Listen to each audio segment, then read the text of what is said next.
Ladies and gentlemen, welcome to Brazil, UAE, Amazon Economic Sustainability Forum. Please take your seats. The event will start in 15 minutes. Kindly keep your mobile phones in silent mode.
Ladies and gentlemen, welcome to Brazil, UAE, Amazon Economic Sustainability Forum.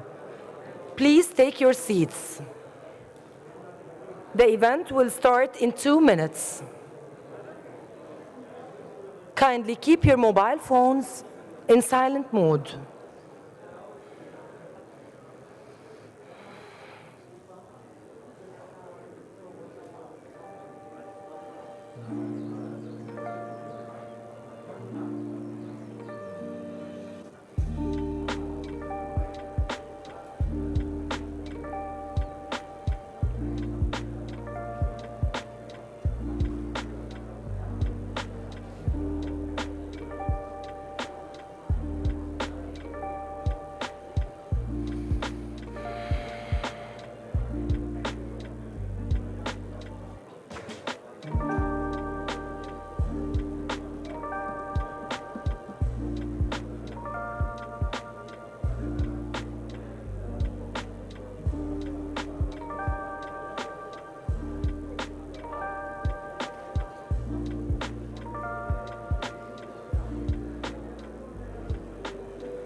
عليكم السلام.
Ladies and gentlemen, welcome to Brazil, UAE, Amazon Economic Sustainability Forum.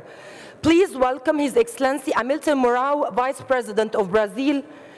Please be seated and keep your mobile phones in silent mode.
Please welcome His Excellency Hamilton Mourão, Vice President of Brazil.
It's indeed remarkable that despite the COVID-19 pandemic and its negative implication on global trade, Brazil-Arab trade relations continued to grow in 2020, advancing in several sectors. And this is particularly remarkable with regards to the United Arab Emirates. There is, however, a vast economic potential of the relationship that remains untapped, specifically in the field of sustainable development, and more specifically when it comes to the Amazon region. There is a need to discuss potential partnership to foster and finance initiatives and projects aimed at the development of this region, engaging innovative models that preserves its biodiversity. In early 2020, the Brazilian government took a new state policy for the Amazon by reviving the National Council for the Legal Amazon under the lead of Vice President Hamilton Mourão. The Council coordinates the Brazilian government's activities for protection, conservation, and sustainable development of this region. Brazil and Arab countries share a great synergy and understanding of this international agenda.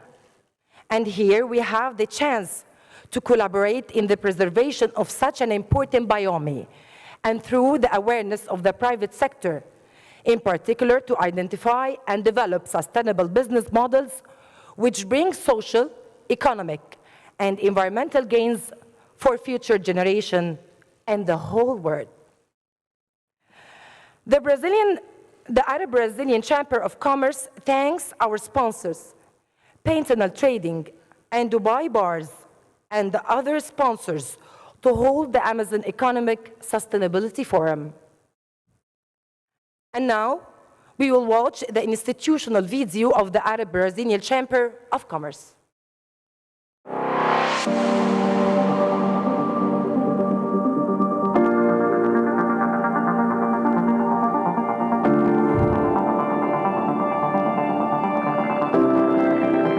Connecting the Brazilian and Arab peoples for 70 years, the Arab-Brazilian Chamber of Commerce sits at the heart of a unique network, bringing together 22 countries that adopt Arabic as an official language to promote economic, social, and cultural development. A member of the Union of Arab Chambers, we're also the sole legitimate Brazilian representative of the Arab League's business interests. While our roots are in Brazil, we serve the business community across the Arab world with international offices in the UAE, Egypt, and Saudi Arabia, covering a territory of over 13 million square kilometers and empowering 414 million inhabitants. The Arab-Brazilian Chamber of Commerce's story revolves around its members and its ability to provide them with invaluable access to opportunity. It is a story of connectivity. Connecting Brazilian and Arab citizens, our strong and supportive network offers a suite of benefits that are essential for doing and growing business, such as contact details of entrepreneurs, market research, expertise, participation in trade shows, networking, lectures, and trade missions. It is a story of innovation. We believe in the power of technology to build a more developed, just, responsible, and sustainable world. CCAB Lab brings the Brazilian and Arab ecosystems closer together and encourages the internationalization of startups, scale-ups, and technology-based companies for the Brazilian and Arab markets. The ELOS blockchain was developed by the ABCC to revolutionize business between Brazil and the Arab countries. All of this in a fast, secure, cost-saving, and sustainable platform with blockchain technology. The Arab House is a virtual space devoted to Arab culture and immigration, a collaborative creative space for courses, art showings, and discussions on the lives of Arab immigrants and descendants in Brazil. Wahi Committee, one of our key initiatives, aims at introducing Arab and Brazilian women, getting them to share experiences in their areas of expertise and do business amongst themselves. Women's achievements, high inspiration. ANBA is the Arab-Brazilian Chamber News Agency. It's a unique trilingual website, English, Portuguese, and Arabic, featuring exclusive news stories on Brazilian Arab business opportunity. It is also a story of unlimited possibilities, Our unique perspective gives us unparalleled insight into the Brazilian and Arab business landscape, every sector, every size. As an agile and reliable ecosystem, we inspire businesses to widen their horizons and achieve more. Become a member of our network and enjoy unmatched insight into the Brazilian and Arab business community to inform and accelerate your growth strategy. Benefit from the unrivaled experience and expertise of numerous communities regionally and globally by engaging directly with the members of our network. Gain thousands of new potential customers locally and worldwide. The Arab-Brazilian Chamber of Commerce, building tomorrow together.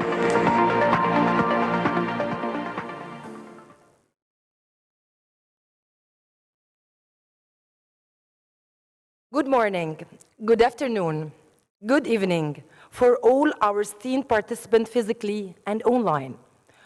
Welcome to Brazil UAE, Amazon Economic Sustainability Forum, organized by the Arab-Brazilian Chamber of Commerce and supported by the Ministry of Economy of the United Arab Emirates, the Embassy of Brazil in Abu Dhabi, the Union of Arab Chambers, the Federation of UAE Chambers of Commerce and Industry, and the Dubai Chamber of Commerce and Industry. Your Excellency, Hamilton Mourão, Vice President of Brazil. Your Excellency, Abdallah Bintouk Al-Mirri, Minister of Economy. I cannot hear anything here. No, you cannot hear. No. You are hearing the floor? They are not here, the floor. Arab Emirates. Your Excellency, Gilson Machado, Minister of Tourism of Brazil. Your Excellencies, ladies and gentlemen. Okay. Señoras y señores, distinguidos clientes, vamos a inaugurar este foro de sustentabilidad entre los Emiratos Árabes Unidos y Brasil.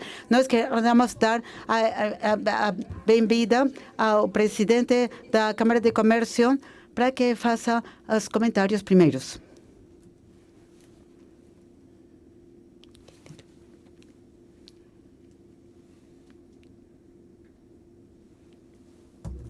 Bom dia. Sabah al-Khair, que eu só cumprimento modo de completar em árabe. Senhor Hamilton Mourão, vice-presidente do Brasil, senhor ministro de Economia dos Emiratos Árabes Unidos, senhora Madia Al-Muhairi, que é ministro do Câmbio de Clima. Eu tenho a oportunidade de dar os parabéns pelo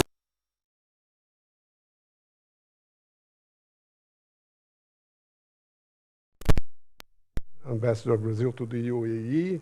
que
based on adopting innovations and an unconditional São para a sustentabilidade, e por isso uma das iniciativas mais importantes que temos desenvolvido ultimamente, que deu para ver no vídeo, é a Terra EBCC, que promove inovação em ecossistema. No Brasil temos startups que estão participando em procurar soluções para as regiões.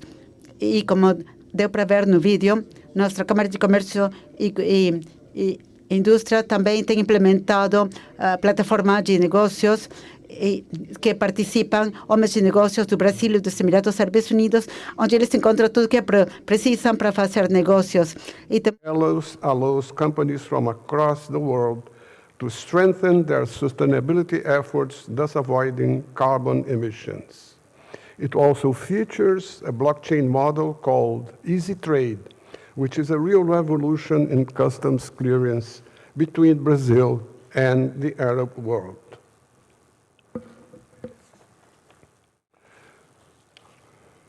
In addition to bringing security to trade, Easy Trade also allows for a first-of-its-kind digital traceability of a series of documents and rules of origin. This is an effective contribution of our chamber to a more modern, smarter, and more sustainable bilateral trade between Brazil and the Arab countries. And I must say here that we recognize that the United Arab Emirates has for years been promoting a high standard of digitization and sustainability. And we know that within the Gulf Cooperation Council, it is one of the most advanced in this transition to the post-oil era. There are still other indications that the UAE economy is decarbonizing in leaps and bounds, with diversification, innovation, sustainability, and the fast-paced switch to renewable energy sources, particularly solar, wind, and biomass-based power.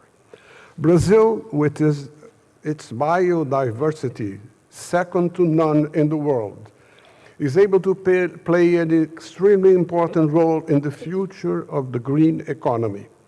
With some of the world's richest, more diverse biomes, the country is also a leader in biotechnological research. This expertise allows for the Brazilian agribusiness to be, in many respects, one of the world's most modern, efficient, and sustainable.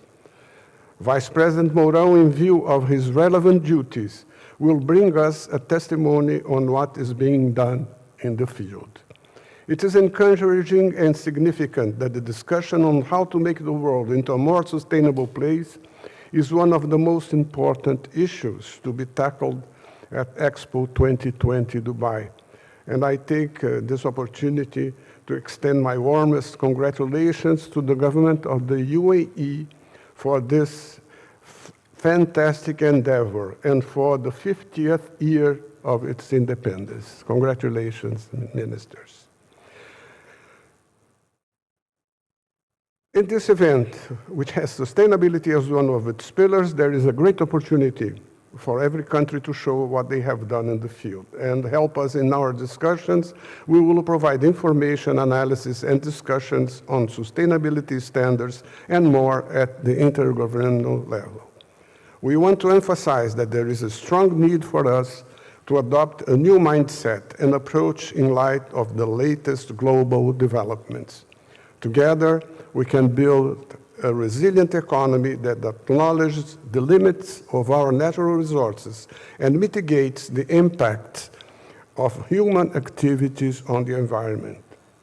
I thank the Arab League and the Union of Arab Chambers for the generous support it has given the Arab chambers across the world, particularly the Arab-Brazilian Chamber of Commerce in the Brazil-Arab trade modernization efforts. Our gratitude also to the Ministry of Economy of the UAE for their co-sponsorship, as well to the partners, the UAE chambers, that joined us to make this event meaningful and successful. I would also like to thank the Embassy of Brazil in Abu Dhabi for its continued support, Ambassador Fernanda Igreja, to the trade promotion and economic cooperation initiatives between Brazil and the UAE. I wish you all a fruitful event. Obrigado, thank you, shukran.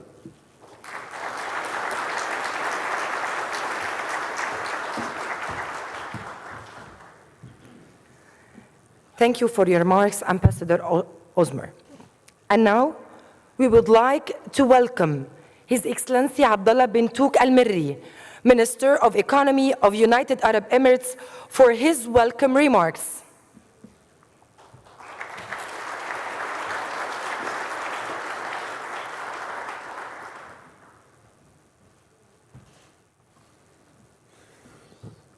Good morning, good afternoon, and good evening for those who are joining us online. Our distinguished guests, ladies and gentlemen, a very good morning to all of you. At the outset, I would like to welcome His Excellency Hamilton Moreau, Vice President of the Federal Republic of Brazil, to the UAE and thank him for his patronage of this event. It is indeed my pleasure to join you all this morning at this forum, which brings together Arab and Brazilian business communities, key stakeholders and decision makers to find solutions to adapt to today's various environmental and social constraints on economies. This platform is of great significance to us, considering the importance that the UAE attaches to developing trade, economic and food security with Brazil, the largest economy in Latin America. Therefore, I commend the efforts of both countries in supporting the economic and investment sectors maintaining momentum despite of COVID-19 on global trade relations. In fact, the UAE-Brazil ties have undergone significant development in various fields in recent years, thanks to the shared commitment of the two friendly countries' leadership. Reflecting this, the UAE and Brazil were able to sustain the growth of mutual trade exchange, which exceeded $2.78 billion in 2020, despite the effect of COVID-19. Ladies and gentlemen, as economies around the globe rebound from the pandemic's impact, the decisions and actions we make right now are set to determine the quality of our future to a great extent. Therefore, it's upon us to build back to ensure a sustainable, resilient economy for the long term. Even while the UAE is currently considering food security, mainly due to its economic and political stability, food security and overall sustainability are still our key priorities. Against this backdrop, we're keen to strengthen ties with Brazil to join, explore untapped opportunities in the field of sustainability, particularly in the areas of food security and agri-tech. Given Brazil's advanced capabilities in agri-tech, vast and fertile arable land and availability of water and skilled labor in agriculture and livestock breeding, food security is already a key focus area in UAE-Brazil cooperation.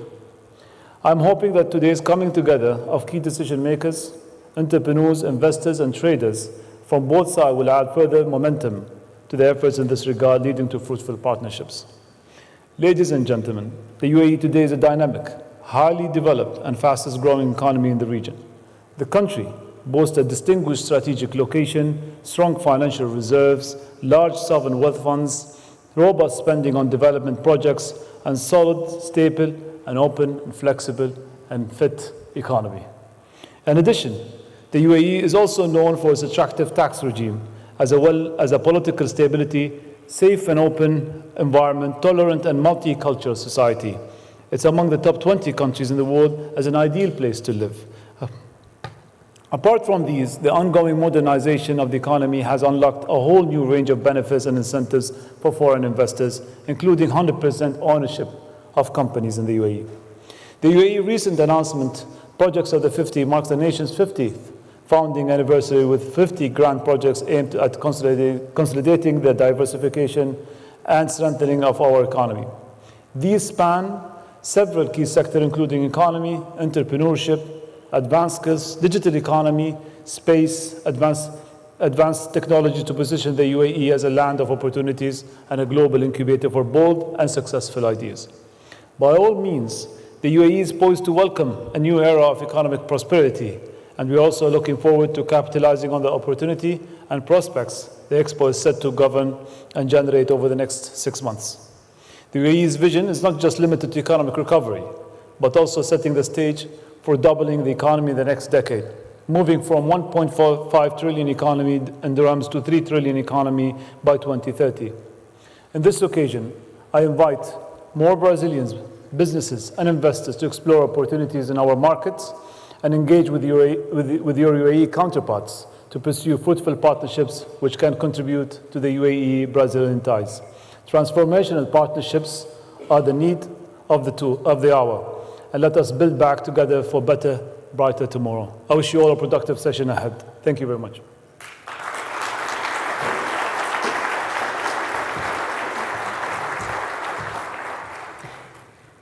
Thanks, Your Excellency, for your inspirational speech.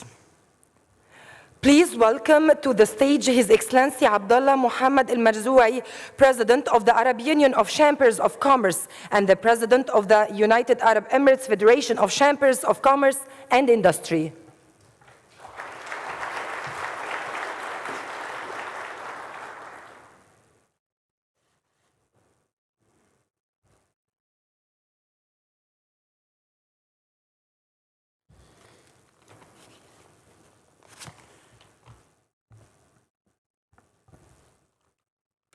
Good morning, everybody, and welcome to the Emirates.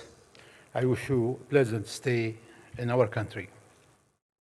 Your Excellency Hamilton Moro, Vice President of Brazil, Your Excellency Abdullah Bentouq Al-Marri, UAE Minister of Economy, Your Excellency Mariam bint Mohammed Saeed Harib Al-Mheri, Minister of Climate Change and Environment, Your Excellencies, ladies and gentlemen, Assalamu alaikum wa rahmatullahi wa barakatuh.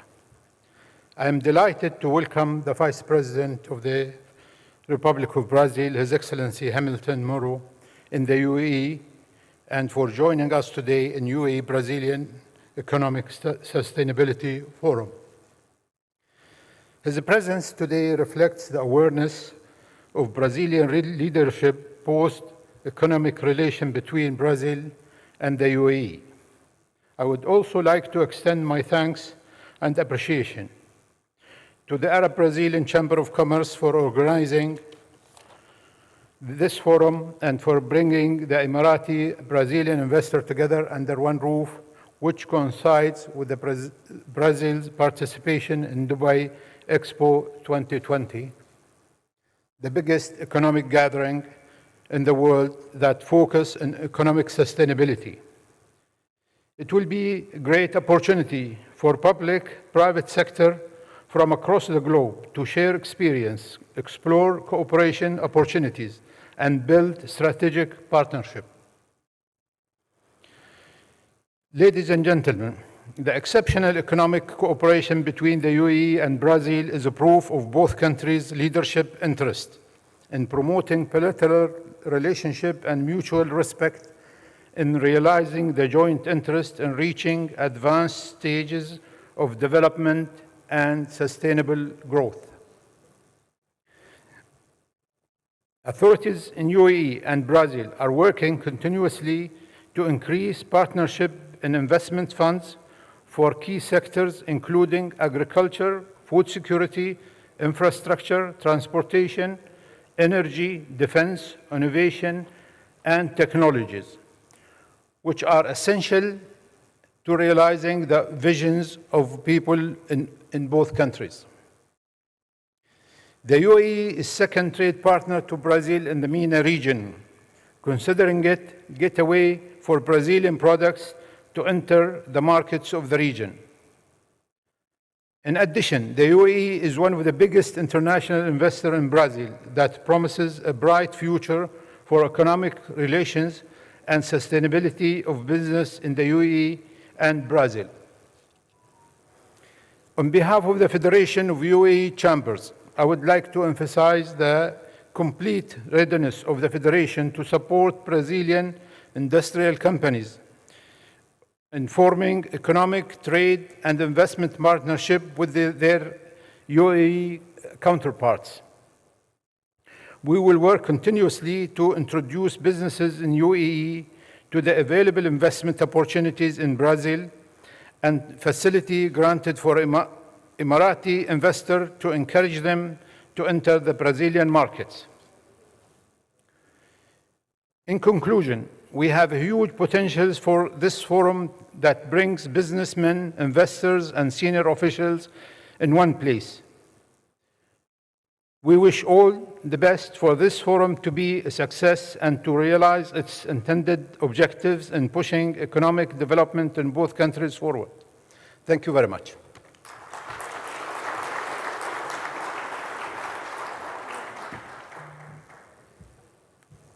Thank you for your words, Your Excellency. Now, we would like to welcome Ambassador of Brazil to the United Arab Emirates, His Excellency Fernando Igreja.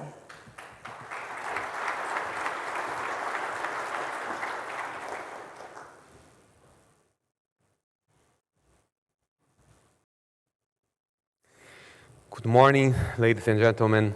Good afternoon, good evening.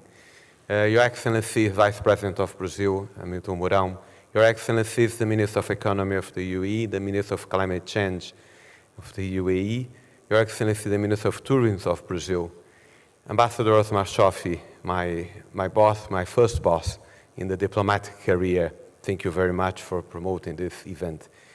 Your Excellencies, ladies and gentlemen, thank you all for being here today. This is a very important moment in our bilateral relationship.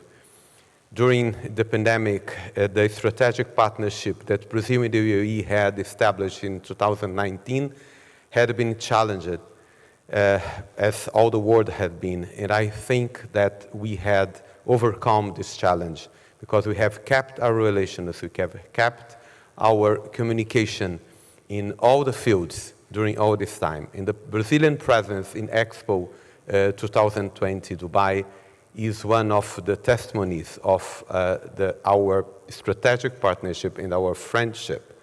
The presence of His Excellency, the Vice President, to open our participation in Expo 2020 is more than significant. It demonstrates the importance that Brazil gives to this event. And be sure that Brazil will be present during all those 6 months with high-level delegations, with the presence of our businessmen, with representatives of our culture.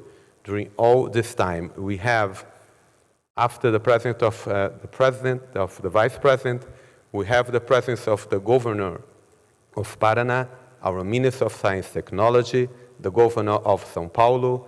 We have the presence of His Excellency, the President of Brazil, Jair Bolsonaro, on November 15th, in the Day of Brazil in Expo.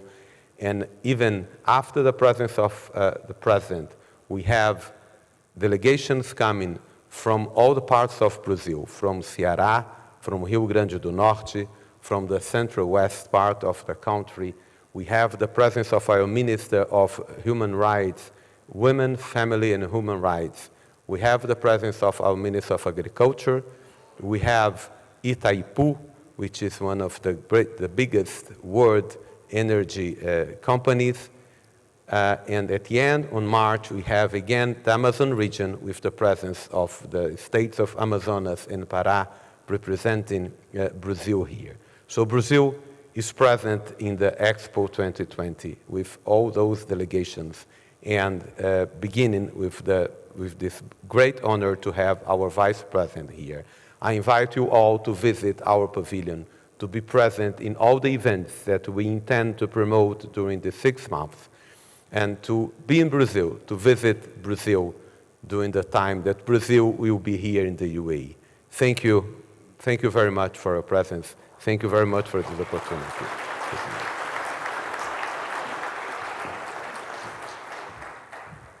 Thank you for your speech, Ambassador Fernando. And we will now give the floor to His Excellency Mr. Hisham Shirawi, Board Member of the Dubai Chamber of Commerce and Industry.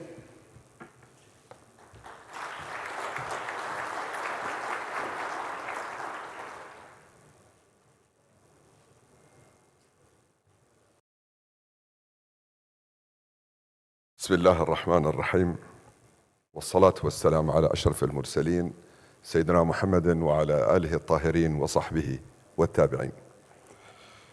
Your Excellency Hamilton Mourão, Vice President of Federal Republic of Brazil, Your Excellencies, distinguished guests, ladies and gentlemen. On behalf of Dubai Chamber of Commerce and Industry, it is my honor and pleasure to welcome you all to today's forum. Before I begin, I would like to briefly thank the Arab-Brazilian Chamber of Commerce, the UAE Ministry of Economy, and the Federation of the UAE Chambers for their efforts in organizing this forum, which we see as an important platform for strengthening the UAE-Brazil relationship and exploring new prospects of economic cooperation. There is no denying that water scarcity, food security, and rising demand for energy are global concerns. The UAE has put sustainability at the top of its agenda as it balances its economic and social developments. In fact, the government has put forward-looking strategies in place that will make clean energy sources a much bigger part of the energy mix, transform the country into a green economy, enhance food security, and ensure access to water. At the same time, the UAE has aligned its policies with sustainable development goals. And this bold vision has influenced the way we do business and plan for the future. This forum comes at an exciting time for UAE with the Expo 2020 Dubai just getting started. This mega event is one of the most sustainable world expos in history, with clean energy sources powering its pavilions. For companies specializing in sustainable solutions, Expo 2020 Dubai is an important opportunity to showcase their innovation and boost their global profile. As a continental sovereign country responsible for the protection of one of the largest biodiversity realms in the world, we look forward to seeing what Brazil is bringing to the world stage at Expo 2020 as the country showcases its innovations at its pavilion and shares its experiences with the world. Much like Brazil, Dubai has positioned itself at the forefront of innovation, partly by securing global partnerships that have brought cutting-edge technologies in the market and driven economic progress.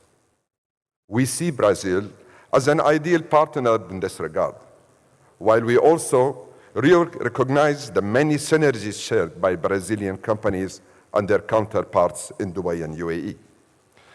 Brazilian businesses can offer their valuable expertise in sustainability, while Dubai can provide the right competitive advantages and business-friendly environment that can help them thrive and grow. Since its establishment in 2017, the Dubai Chamber's International Office in São Paulo has been working to identify new opportunities in the Brazilian market, while assisting Brazilian companies that want to set up in Dubai and expand their footprint across the Middle East, Africa, and Asia. We are also providing support to several Brazilian government and business delegations throughout the Expo 2020, actively advising prominent business leaders who are interested in meeting key stakeholders in Dubai and exploring new growth opportunities. Ladies and gentlemen, through our combined efforts, I'm confident that we can further increase the Dubai-Brazil non-oil trade beyond the $1 billion accounted in 2020, build new bridges between our business communities, and create a brighter future. On this positive note, I would like to conclude by thanking you all for your kind attention and your participation. Thank you, and obrigado.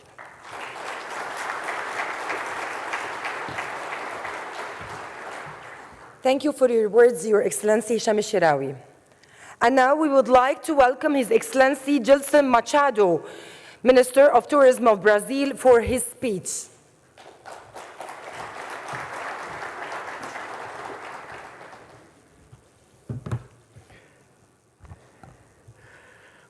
Good morning, everybody. Good afternoon and good evening. I'd like to greet His Excellency Ambassador Osmar Chaufi, President of Brazilian Chamber of Arab and Chamber of Commerce, Her Excellency Abdullah Bintu Kamari, Minister of Economy of United Arab Emirates, Her Excellency Abdullah Mohamed Al Mazouhed, Chairman, Federation of the United Arab Emirates, Chambers of Industry and Commerce, Her Excellency Fernando Igreja, the Ambassador of Brazil in the United Arab Emirates, Her Excellency Ishwan Asharif, the board member of Dubai Chamber of Commerce, Her Excellency Mariam bint Mohammed Al Mehe, Minister of Climate Change and Environment, United Arab Emirates, and Her Excellency, our Vice President of Brazil, General Hamilton Mourão. I would like to begin my words with one word that I heard 2 years ago from one of the biggest cruise ships company of the world. He told me that Brazil was the most successful history that never happened. Now we have the chance to make it different with our President Bolsonaro, with our government. Brazil, I can tell you, is the last unspoiled place on earth when you say about tourism. When you say we are the biggest opportunity that everybody can have in the world right now, especially after the pandemic, when the world is going to looking for sustainable and for nature ecotourism in the world. But we are not strong, just not for what we have. I could say here that we have 6 biomes, that we have more than 8.5 thousand kilometers of a clear water beach during 365 days a year. But I can tell you that we are strong for what we don't have. Today, if you go to the Caribbean, you cannot go because it's in hurricane season. We don't have that in Brazil. We don't have even excess of sargassos of seaweed in Brazil. We have the Amazon, one of the biggest opportunities in tourism in the world. Amazon, that 84% of the Brazilian Amazon is just like when Brazil was discovered. Brazil has 66% of his entire territory, 66%, just like it was discovered. And they go far away. Each 5 dishes of food that's put in the world, one comes from my country, from Brazil. And with only 7, it's not 70, 7% of our territory being used for agriculture.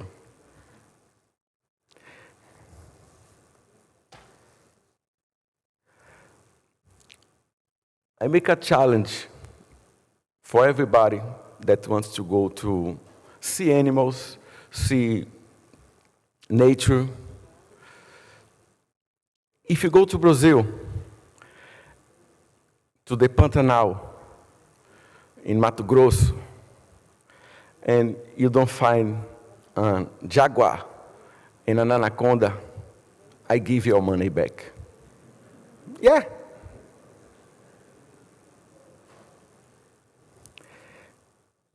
We are the last frontier of sustainable tourism. Our fauna is alive. Our river is still clean. Our forest is preserved. Our indigenous tribes, they live in a territory that's only 14% of our country. When I say only, I'm making just a comparison with our agriculture, that's only 7%. So our indigenous tribes, that we have living 900,000 Brazilians, indigenous, are twice the size of our territory that we use for agriculture.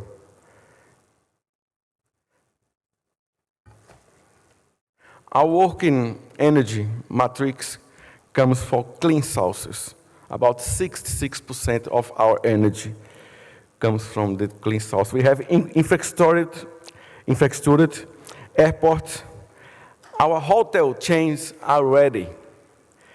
And now, in the pandemic, we have almost 200 biggest new hotels being built in Brazil, many of them from America,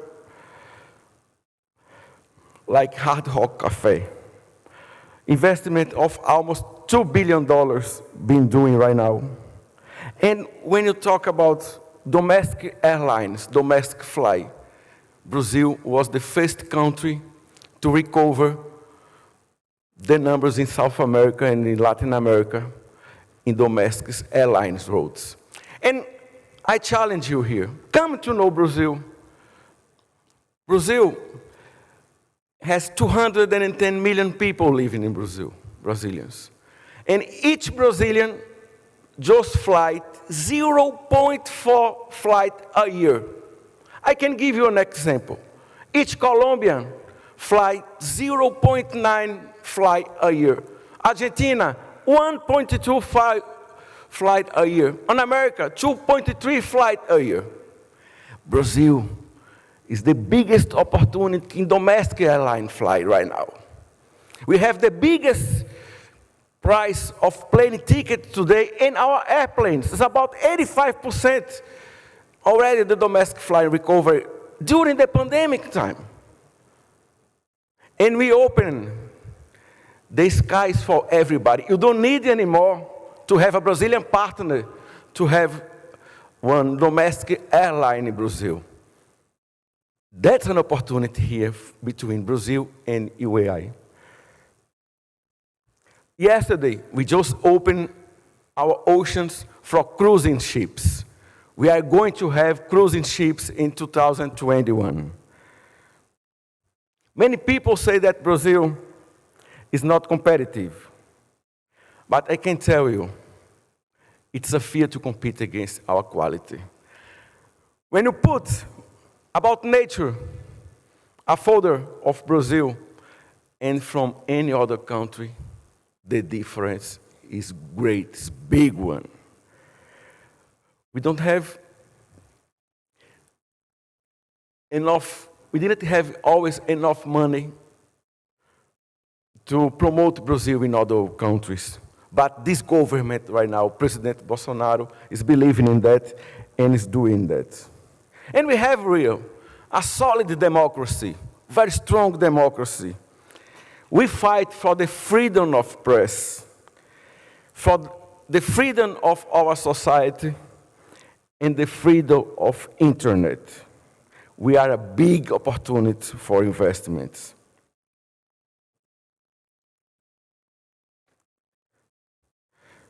We have a continental territory that sometimes at the same day, at the same time, you have snow in the south of Brazil,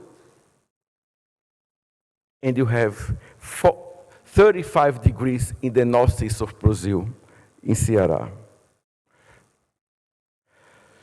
We, in G20, we are just responsible for 2.3 carbon monoxides that's put in the atmosphere. So, Brazil is really, yes, a sustainable country. We are working every day to reduce a bureaucracy in the tourism sector. We are fighting against corruption.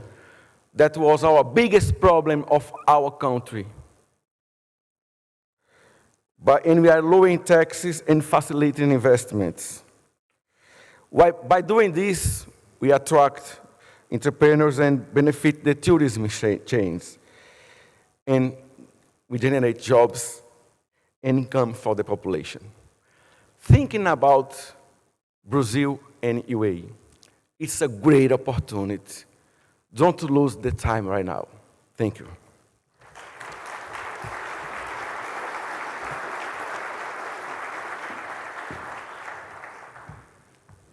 Thanks, Your Excellency, for your speech. We will now hear from Her Excellency Mariam bin Mohammed Al Meheri, Minister of Climate Change and Environment of the United Arab Emirates.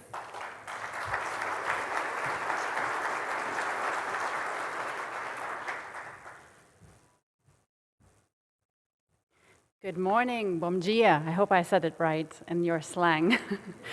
I think I've been convinced, Your Excellency. I'm flying to the Amazon next. Thank you. So, good morning, ladies and gentlemen, and it is an honor and privilege to be able to address you today at this important economic forum and to have the opportunity to highlight the productive relationships between Brazil and the UAE. I would like to start by extending my warmest greetings to Your Excellency Hamilton Mourão, Vice President of Brazil, and all his colleagues who are here with us today. We hope you're enjoying your time here in the UAE. As my colleague, His Excellency Abdullah bin Togh said, relationships between Brazil and the UAE are deep and abiding, with our partnership strengthened over the years through regular bilateral government exchanges.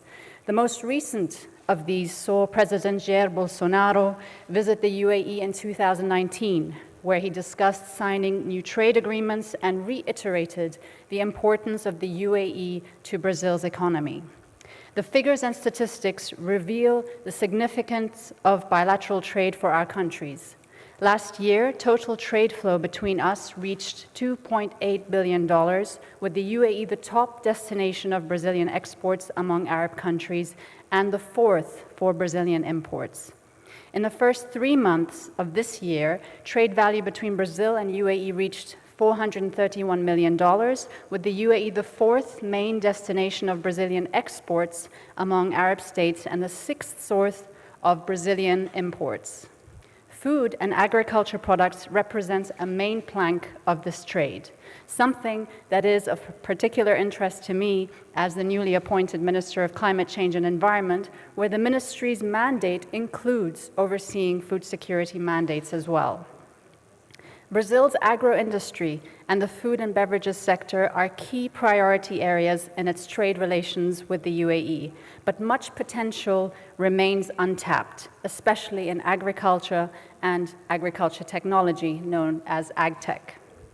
By exploiting these areas, we can improve the prospects of Brazil's food producers and go a long way to meeting the pillars and the goals in the UAE's National Food Security Strategy 2051, the first pillar of which it is to improve and also diversify our international sources of food. And it's not just direct trade where opportunities lie. The UAE offers a host of advantages for Brazilian companies seeking to set up businesses or expand their footprint into new markets, for SMEs as well as large organizations. We are strategically located between East and West, around only 4 hours flying time from 1/3 of the world's population and 8 hours from other major international markets. Our centralized location provides easy access to over 2 billion people living in the Middle East, North Africa, and the Indian subcontinent, and our advanced logistics infrastructure reflects this. We have 9 airports in the UAE, including the world's largest by international traffic numbers, the largest marine terminal in the Middle East, and major seaports on both stretches of our coasts. The UAE offers a nurturing business environment, low operational costs, and has a progressive, forward-looking, and business-oriented government. It features consistently highly in the global ease of doing business rankings. Innovation is key in the UAE's success. It's home to a thriving community of startup incubators and accelerators that help new enterprises become established, then grow and expand into new markets. Brazilian food producers wishing to establish a presence in the UAE can benefit from the country's recently passed laws to encourage and attract investment, as they permit, as His Excellency mentioned, 100% foreign ownership in the production of wheat, corn, barley, legumes, and sugarcane, essential staples that the country needs. BRF is a prime example of a Brazilian company that has taken advantage of the array of opportunities afforded by the UAE.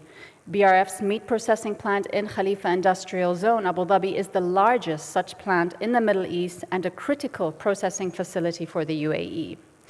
So, ladies and gentlemen, there is much that we can do to capitalize on the trade and commerce opportunities being offered by both our countries, with food and agriculture just one of our many synergies. I look forward to hearing more about the opportunities available and also to speaking with my Brazilian counterparts to discuss ways of extending our relationships. It is strong partnerships that are the key to our future success. And with the firm ties already forged between our countries, it is clear that we are building on a solid foundation. Obrigado. Thank you.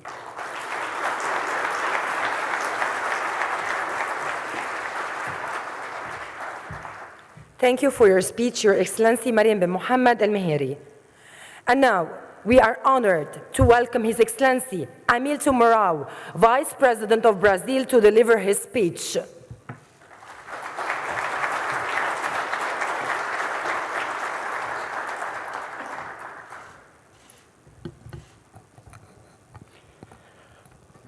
Good morning, good afternoon, good evening. His Excellency Minister Abdullah Al-Mahdi, Minister of the Economy of the UAE, Her Excellency Minister Mariam Al-Mehri, Minister of Climate Change and Environment of UAE. I thank both Your Excellencies for your dedication to the strengthening of friendship ties between our countries. Ambassador Fernando Igreja, our representative to the UAE, Minister Gilson Machado, Minister of Tourism of Brazil. Through you, I greet representatives from the Brazilian and foreign governments. Ambassador Osmar Shofi, President of the Arab-Brazil Chamber of Commerce, I'm grateful the Chamber has organized this forum, which brings to the attention of many high-level stakeholders the potential lying behind the Amazon Sustainable Development Agenda. Mr. Abdullah Al-Mazrouei, President of the Federation of Chambers of Commerce, Mr. Hisham Al-Shirawi from the Chamber of Commerce of Dubai, business people, investors, and managers from the UAE and Brazil. I'm pleased to see that governments and private sector are working together to shape a more sustainable, inclusive, and productive economy for our countries. Distinguished members of the press, ladies and gentlemen, the relationship between our countries is expanding at an incredible speed. Governments, companies, and investors should be up to date and well connected to seize the opportunities that are emerging in many different areas of cooperation. The sustainable development of the Amazon is a case in point. Brazil and the UAE are striving to modernize and diversify their economies, ensuring greater resilience, efficiency, and sustainability in the long term. The government of President Jair Bolsonaro has adopted from the outset a modern approach for market-oriented economic growth. Structural reforms and fiscal consolidation are providing conditions for the post-pandemic economic recovery in Brazil. However, there is no lasting growth without environmental protection. Brazil is blessed for sheltering the largest part of the Amazon rainforest, which is the world's greatest reserve of biodiversity and water. It is a treasure that should be cherished, preserved, and developed in a way that allows sustainable and profitable business to thrive and grow, creating good-paying jobs for the Amazon people. In February last year, President Bolsonaro launched a comprehensive initiative to protect, preserve, and develop the Amazon, and invited me to lead the effort. As the chair of the National Council of the Amazon region, I have given priority to the fight against illegal deforestation without losing the sight of the need to shape an effective multi-stakeholder strategy for the sustainable growth of the Amazon economy. We have been able to overcome the political deadlock that existed between those who saw the forest as an obstacle to economic growth and those that believed the private sector was an enemy to the forest's integrity. The main stakeholders on the issue in Brazil have converged on the need to eliminate illegal deforestation by 2030 or even sooner, while also paving the way for new partnerships and investments in sustainable and inclusive activities in the region. Emerging technologies now allow for the sustainable use of biodiversity resource in many areas, like cosmetics, medicines, and food products. New factories installed in the region are now adding value to forest products and creating green and inclusive jobs in the region. The integration of crop, farm, and forest systems and the incentives for low-carbon agriculture are fostering sustainable food production. Financial institutions and investors are also aligned to support sustainable development in the Amazon, seeking to integrate environmental, social, and governance criteria in their investment strategy. These and other innovations are in tandem with demands from consumers who are increasingly sensitive on important matters related to diversity, sustainability, and health. Time has come for robust efforts in favor of the sustainable development in the Amazon. Changes are gaining speed, not only in the Brazilian rainforest.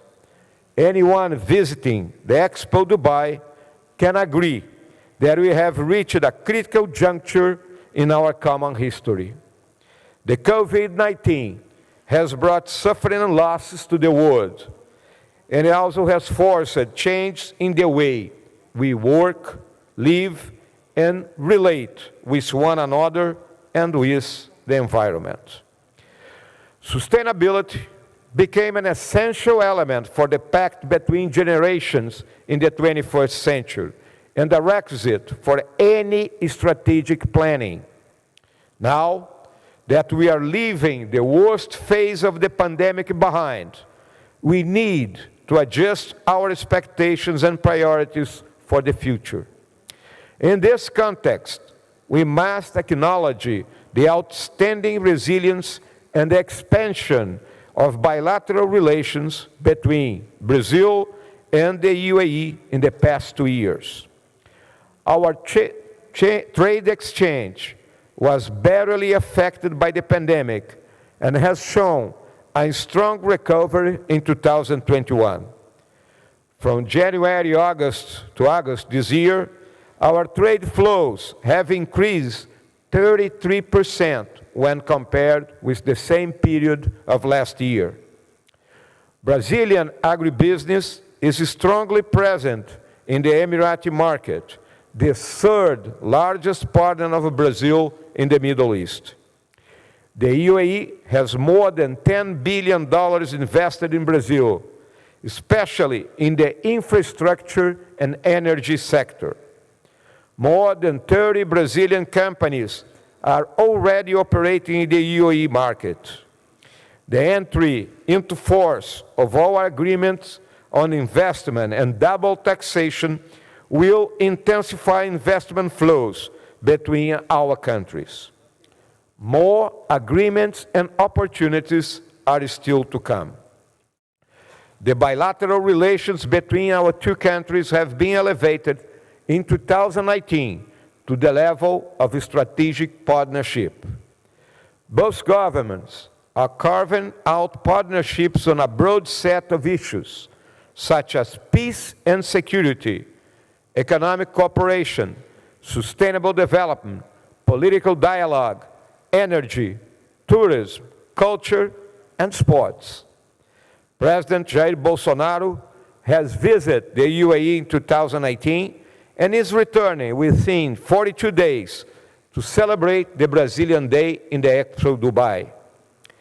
His delegation will have a strong presence of Brazilian businessmen and government authorities, expanding and strengthening even further ties between our public and private leaders. The themes chosen for Expo Dubai, mobility, opportunity, and sustainability, reveal the UAE's concern with the challenges mankind is now facing. The Brazilian Pavilion will enable us to present to a wider audience the set of actions undertaken for the sustainable development of the Amazon. We need to show the world the environmental and human complexities of the region, as well as the economic opportunities it offers for green investments. The National Council of the Legal Amazon is working to make the sustainable development of the Amazon a very promising business in Brazil. The Council is strengthening the state capacity to curb deforestation while integrating preservation, protection, and development policies into a coherent strategy for the region. From the outset, bioeconomy has been a priority in our agenda, taking into account the private sector as an indispensable partner for its implementation. Existing value chains for food products, cosmetics, and pharmaceuticals, for instance, can be improved or expanded, even in the short term. Degraded areas are offering opportunities for new business models, combining the production of forest products with financial incentives for reforestation and ecosystem restoration. In this regard, we hope COP26 can meet its goals to ensure effective climate financing and a rational framework for carbon markets. The three largest private banks of Brazil have launched a joint initiative providing great impulse for the bioeconomy agenda in the Amazon. And investments in research and development have paved the way for a unique knowledge-based biodiversity in the region.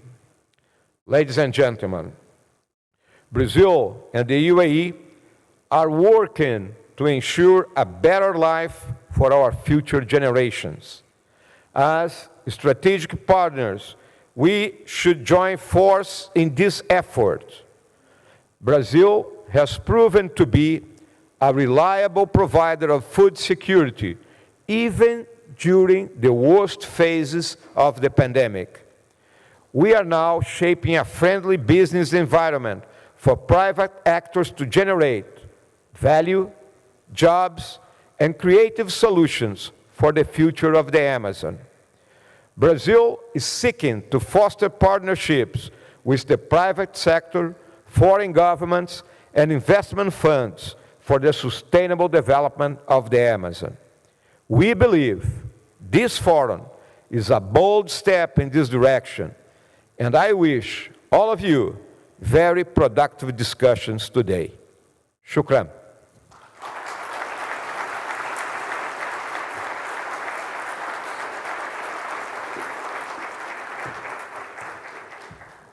Thank you for your speech, Your Excellency Hamilton Mourão, but please stay with us on the stage for the awarding ceremony of our esteemed guest of honor. Your Excellency, please, can you stay with us on the stage? Okay.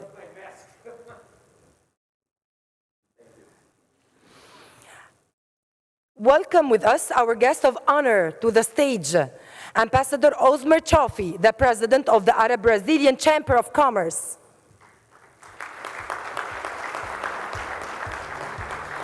His Excellency Abdullah bin Touq Al-Marri, Minister of Economy, United Arab Emirates. Her Excellency Mariam bin Mohammed Al-Mihiri, Minister of Climate Change and Environment, United Arab Emirates. His Excellency Gilson Machado, Minister of Tourism of Brazil. His Excellency Abdullah Mohammed Al Marzoui, Chairman, Federation of the United Arab Emirates Chambers of Commerce and Industry. His Excellency Hisham Shirawi, the board member of Dubai Chamber of Commerce.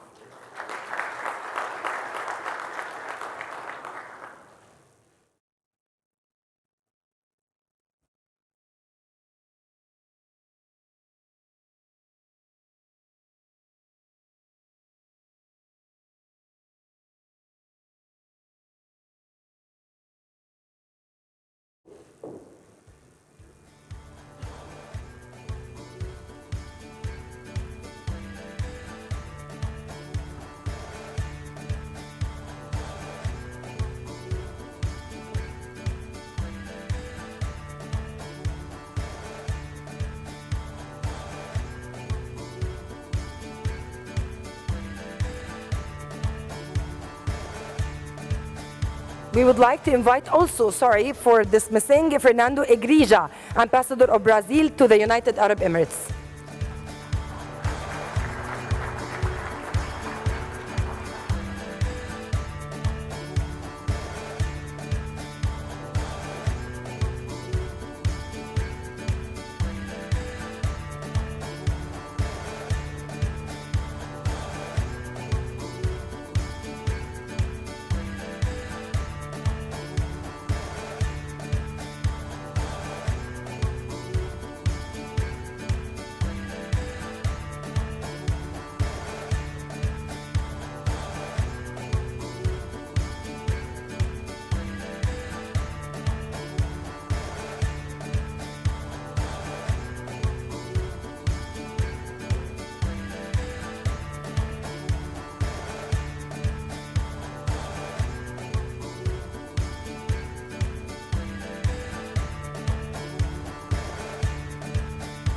Thank you, for Your Excellencies.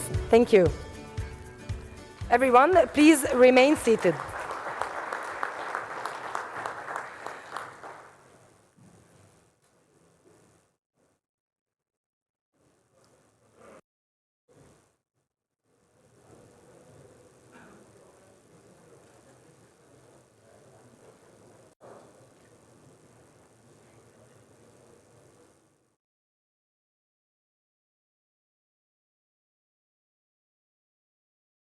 We would like to invite all esteemed media and journalists to join the press conference in the press conference room after 15 minutes. Distinguished guests, we will have a short coffee break for 15 minutes and the first panel will start at 11:15 in the Grand Ballroom. Thank you.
وحدة عن قريب من هنا.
The greater champion of justice. Return with us now to those thrilling days of yesteryear. On the path to the thundering feet of the great horse Silver, the Lone Ranger rides again. I am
check one, check.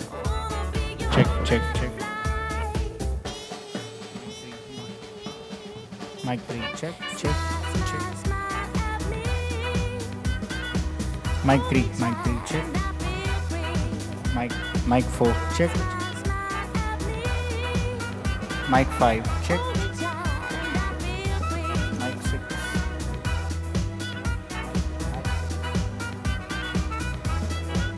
Mic 6. 7, check, check. 8, check, check.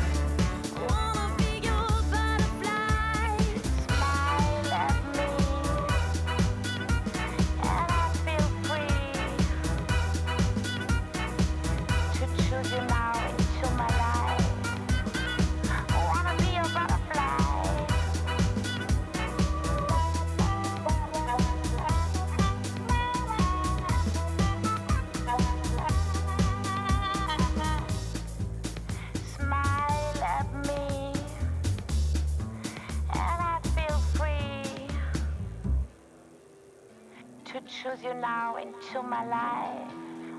I wanna be a butterfly.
Hello?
Welcome back, esteemed guests, to join the first session of the Amazon Economic Sustainability Forum themed partnership in innovation and digital technologies for the sustainable development.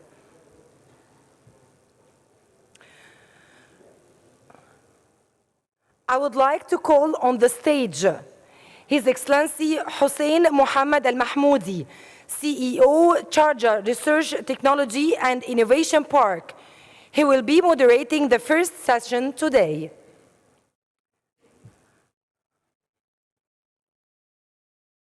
I would like to call our speakers for the first session. Sarah Al Najjar, Vice President of Services and Digital Technology, Abu Dhabi Ports. Lucas Fiuza, Business Director, Apex Brazil.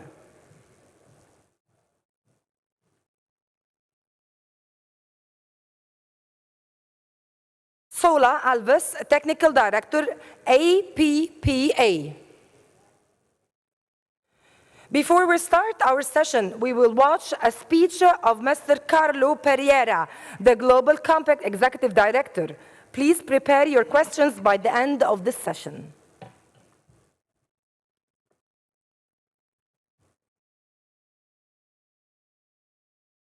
Olá, sou Carlo Pereira, sou diretor executivo da Rede Brasil do Pacto Global da ONU.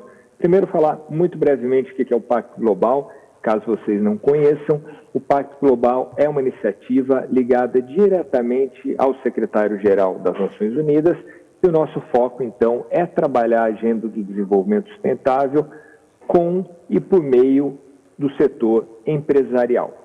Esse é o pacto, muito brevemente falando. Aqui no Brasil, a gente tem a terceira maior rede do mundo, né? E é uma rede que é bastante dinâmica, acontece muita coisa aqui, a gente atua em diversas áreas do desenvolvimento sustentável com as empresas. Entrando no nosso tema de inovação e também do efeito da Covid agora no nosso país e como a gente pode, sem dúvida nenhuma, por meio de ações com empresas, avançar nessa agenda, eu queria primeiro falar que aqui a gente trabalha vários temas, né? Então, desde questões de direitos humanos, dentro de direitos humanos, questões de diversidade, questões de refúgio, por exemplo, também, mas passando para questões como, por exemplo, jovens, empregabilidade de jovens, empregabilidade de pessoas negras, mulheres em cargos de liderança, e vários outros temas que foram duramente afetados aí com a pandemia. E a gente sabe que a gente está no que o professor Klaus Schwab, do Fórum Econômico Mundial, chama de quarta revolução industrial.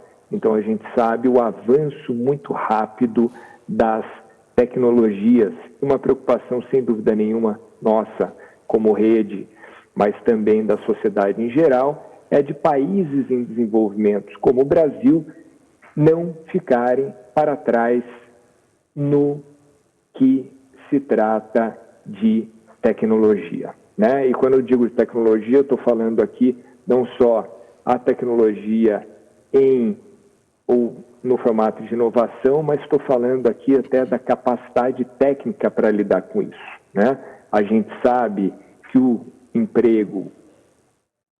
futuro do emprego, ele é muito claro com relação às tecnologias, as pessoas têm que ser alfabetizadas em tecnologias e esse certamente é um desafio bastante grande na nossa região América Latina, um desafio esse que, sem dúvida nenhuma, não é só a responsabilidade dos governos, mas também das empresas. As empresas podem ajudar muito. E falar um pouco do porquê as empresas podem ajudar muito, da liderança. Costumo dizer que os valores do século XXI, né, ou Zeitgeist do século XXI, ele começou agora, pós-pandemia.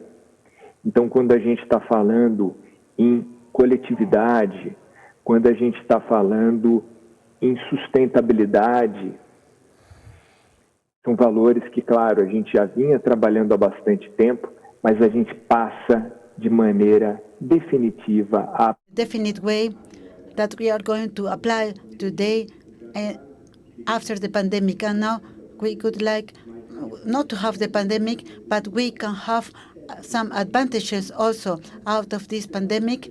And then the companies, so they understood that they have to work well, and the society as well. And there are many researches that are taking place. For instance, the barometer of the confidence of EDEMA that shows that 30% of the persons that know that the leaders have to come forward to talk about issues of the society.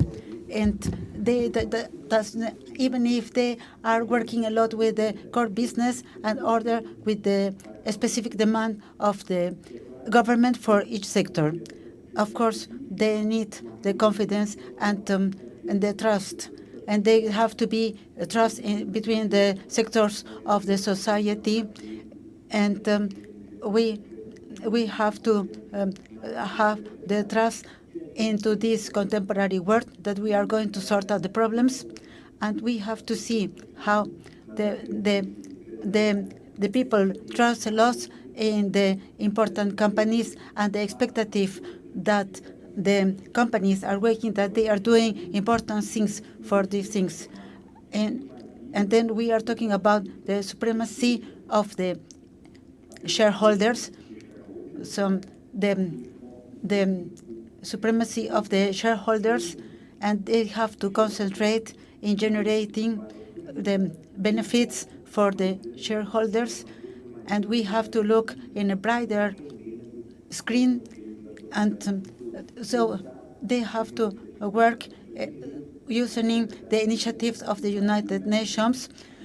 And we have to see that the CEO, the founder of the BlackRock, he moves trillions of dollars, and it made a round of 170 degrees in the company that is a generator of assets, and they are focusing in sustainability. So to understand this moment, that this fever is a fever of sustainability, so it is in this moment, this sustainability is so deep as the Industrial Revolution. So that is what we are talking about. Sometimes the CEOs of the companies, those of the companies where he has invested, from 2018, he is talking a lot about the transition. He is talking about the economical forum that was directed by Klaus Schwab, and he's talking about the shareholders, and they have to look at the global picture. And we know, for instance, that the demands of the consumers in Europe or in the Middle East or in any part of the world, that affects directly the life of our companies in Brazil, for instance. So before the pandemic, there was already a demand for the private sector, and nowadays it is becoming more and more. There is a great trust, as I was talking about before. The private sector, he can help a lot, not just for the finance issues, but he can also help with innovation. He can also help with engagement with other sectors. They can have also conversations with the civil society. They can work that way. So there are several ways through which the private sector can help. And this is what we have been doing with this conjunction of companies. For instance, the issue of the inclusion, the digital inclusion, the financial education, that is a very strong subject that links everything together. Brazil is the most stressed country in the world. Unfortunately, we know, for instance, that the financial issue is very difficult, because on many occasions it is because of the lack of resources, and sometimes it is because there is not enough way to do the administration of the resources. So that's why it is reflected in the mental health of the people. So our work here in the global world, as a part of the private organizations and for the governments, it is also mentioned in the Agenda 2030 of the Sustainable Development. It was conceived for the 3 sectors of the society, and it is being implemented through the companies as well. And this is what we have to develop. The innovation, it is intrinsic to the sustainability. Many companies call the area of sustainability, of innovation. They call it innovation. Why is that? Because when we are calling about sustainability, if we wouldn't need to change anything at all, then we would be okay. We would continue doing what we are doing. But when we are talking about sustainability, we have to make changes that are going to be positive, that are going to be beneficial in the economic way as well, because the way that we are working, our productive systems, our administration systems are not the right ones. So that means that we need to innovate in this way so that we can achieve a less impact in the climate change, so that we can have a better administration of our people working to have a more diverse company, and that is very important. The financial sector needs to diversify as well. That is the reason why it's very important that the companies have the clarity and the issues of sustainability that they were called nice to have, that they are really imperative in the market. As if it is thanks to the employees that are sent every day, if it is for the new generations, because we are talking about the great transfer. Morgan Stanley is saying that we need to make changes, and we are talking about $70 trillion for the generations that need to change their way of thinking, and they have the way of thinking actually that is more in agreement with the climate change. Actually, I wanted to congratulate all members of the panel, and I would like to give a big hug at each one of you. And I think this is a great event taking place here, and I would like to participate personally in another way. I wish you a fruitful meeting. Thank you very much. Big hug.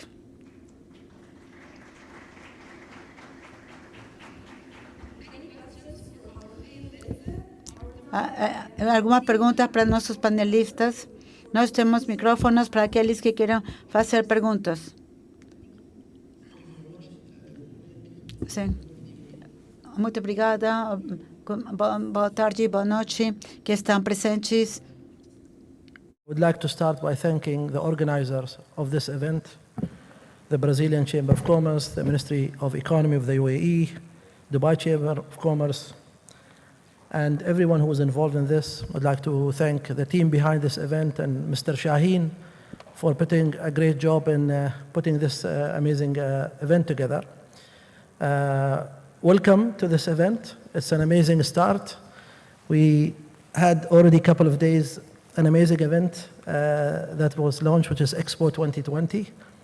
We are very lucky here in the UAE to have this event, and I think it's an amazing platform for countries and companies to really take advantage of and do new business and create new partnership and new friendship. Our session today is about partnership and innovation and digital technologies for sustainable development. We've heard our esteemed speaker this morning talking a lot about sustainable development and the importance of sustainable development by balancing social activities, economic activities, environmental activities, and of course, embedding technology in developing sustainable development. We're also fortunate to have the UN 17 Sustainable Development Goals, which also put and create a framework for collaboration between the private sector and the government sector, and also promote different topics that also enhance and accelerate the overall development of any nation. Today, we have amazing speakers with us this morning, two of the largest Brazilian organizations that promote innovation and promote bilateral relations and promote partnerships. And also, we have an amazing organization from the UAE, which also promotes trades, technology, and innovation.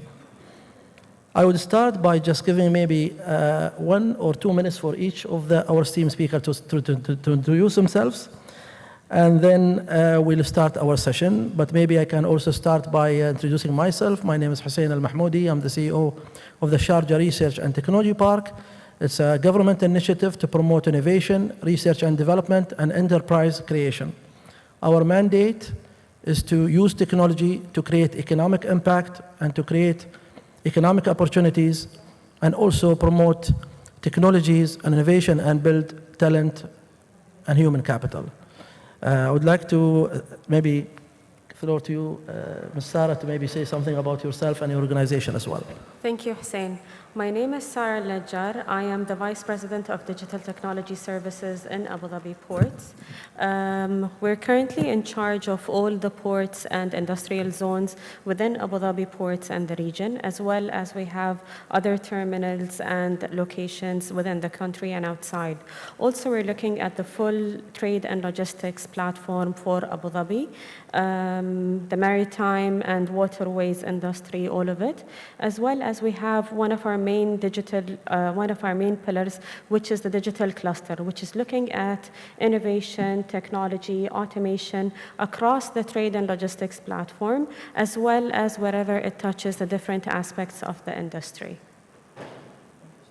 Thank you. Thank you very much.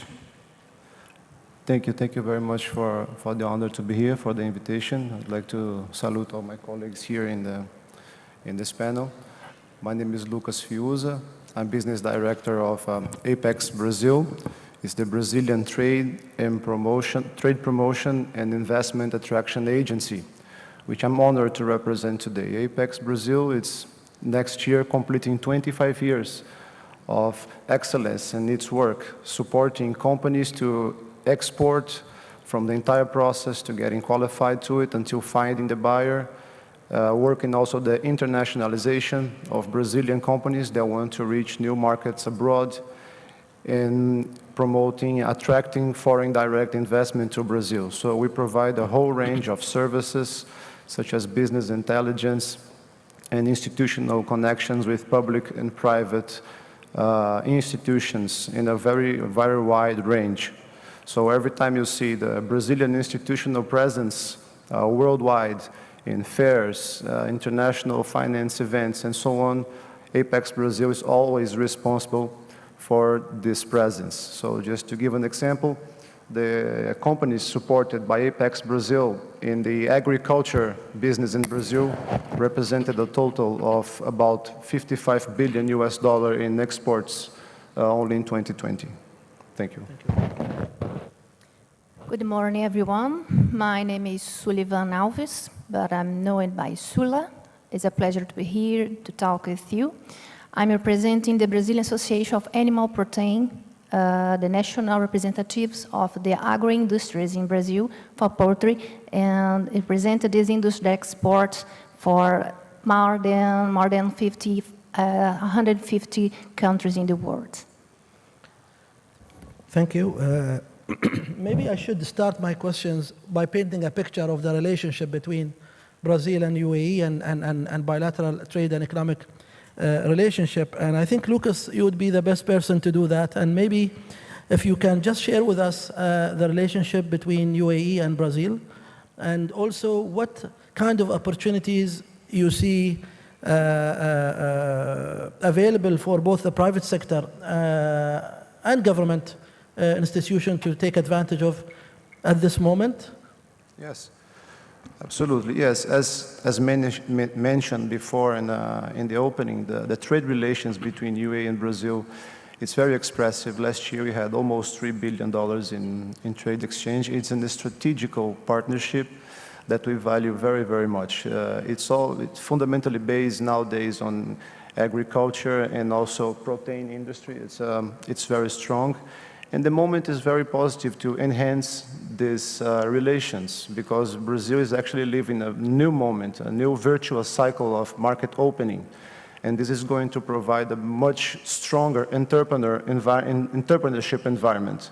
So we have made structural reforms that are going to strengthen our production chain. So we're going to be able to provide more to this trade partnership in between us. So we're looking forward for the next years. Can you maybe explain a little bit more when you say digitization and using new technologies to do more to our private sector? How can the private sector take advantage of this new transformation happening now? Yes, the exchange of technology is something very promising as well. As you know, we have a strong leadership in agriculture technology. So we were able to develop technologies to get unproductive land to be extremely high productive land and also extremely sustainable. So most of people don't know, but where we have, for example, our soy fields used to be land considered not really the ideal for it. But technologically speaking, we managed to create solutions that made so productive. And we can exchange this kind of knowledge with the UAE also to look for new productions that we might develop around here. Thank you. Soula, I was looking at your website last night, and I saw many companies, big companies, part of your association. And I know you have a very developed industry there in Brazil. What you can tell us about your association and your industry, and how do you think our private sector can get access to those companies and those technologies? And how can we build a partnership between companies here in the UAE and organization here, and maybe your association and the companies you represent?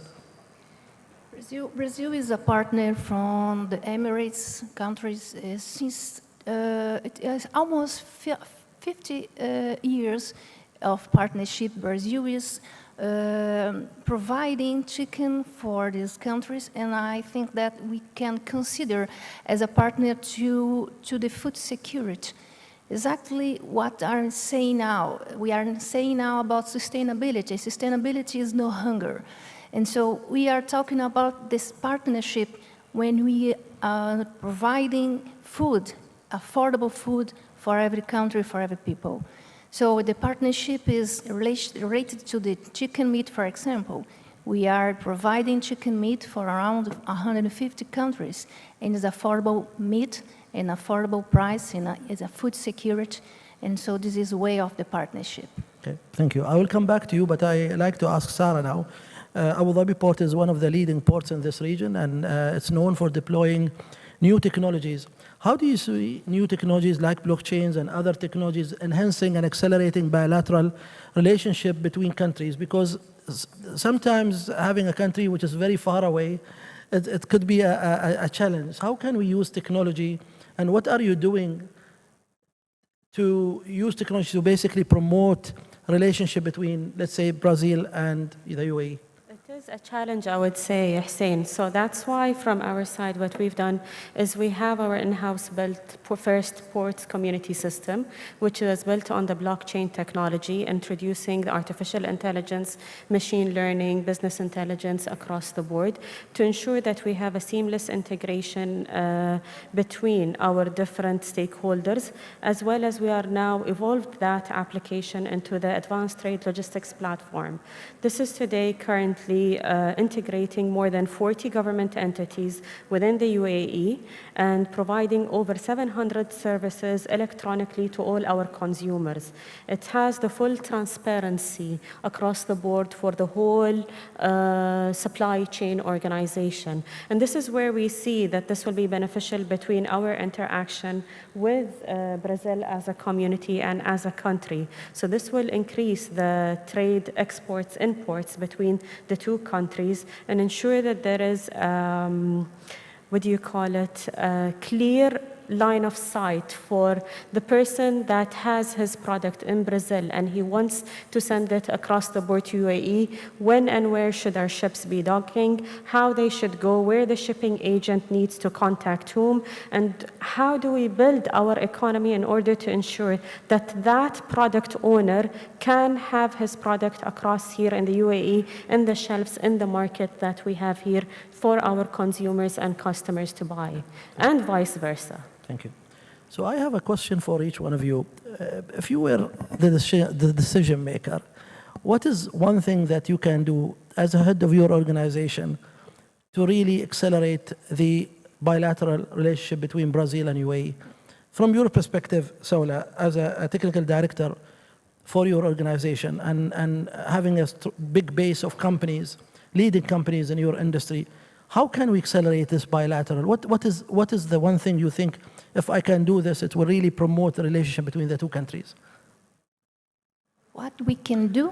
Yes. To improve the relationship? Yeah, the bilateral trade and the relationship of your institutions with the institutions in this part of the world. I think that we work as a partner in the complementary of the internal market. This is something that we can change technology, we can change knowledge.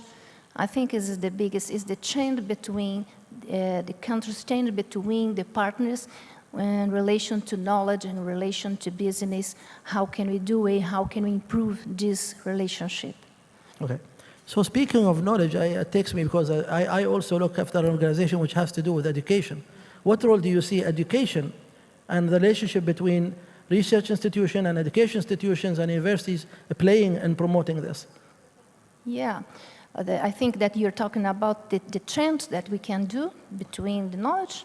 I'm talking about what initiatives we can take to promote more tie between your organization and the community and business community here. Tá eco para mim, eu não consigo entender bem o que ele está falando. Tá com eco. Sim. I believe that this is exactly what I said before, is the complementary for the internal market. I think that we are experts, we have the specialization in the poultry production, for example, and we can change this knowledge. We already have this initiative in some countries from Africa, for example, with the Brazilian research enterprise changes knowledge with the other countries. This is a kind of a case, an example that you can do and you can improve. Changing knowledge. We have the expertise in poultry production, animal production, and we can do this kind of changes. This is one of the initiatives that you already did, and you can improve and do this market, for example. And on the other part, we can complement. We are working on complementation of the internal market production. This is some other initiative that you can do as exchanging and to make this partnership better. Okay, thank you. I don't know, you want to add from your perspective? Yes?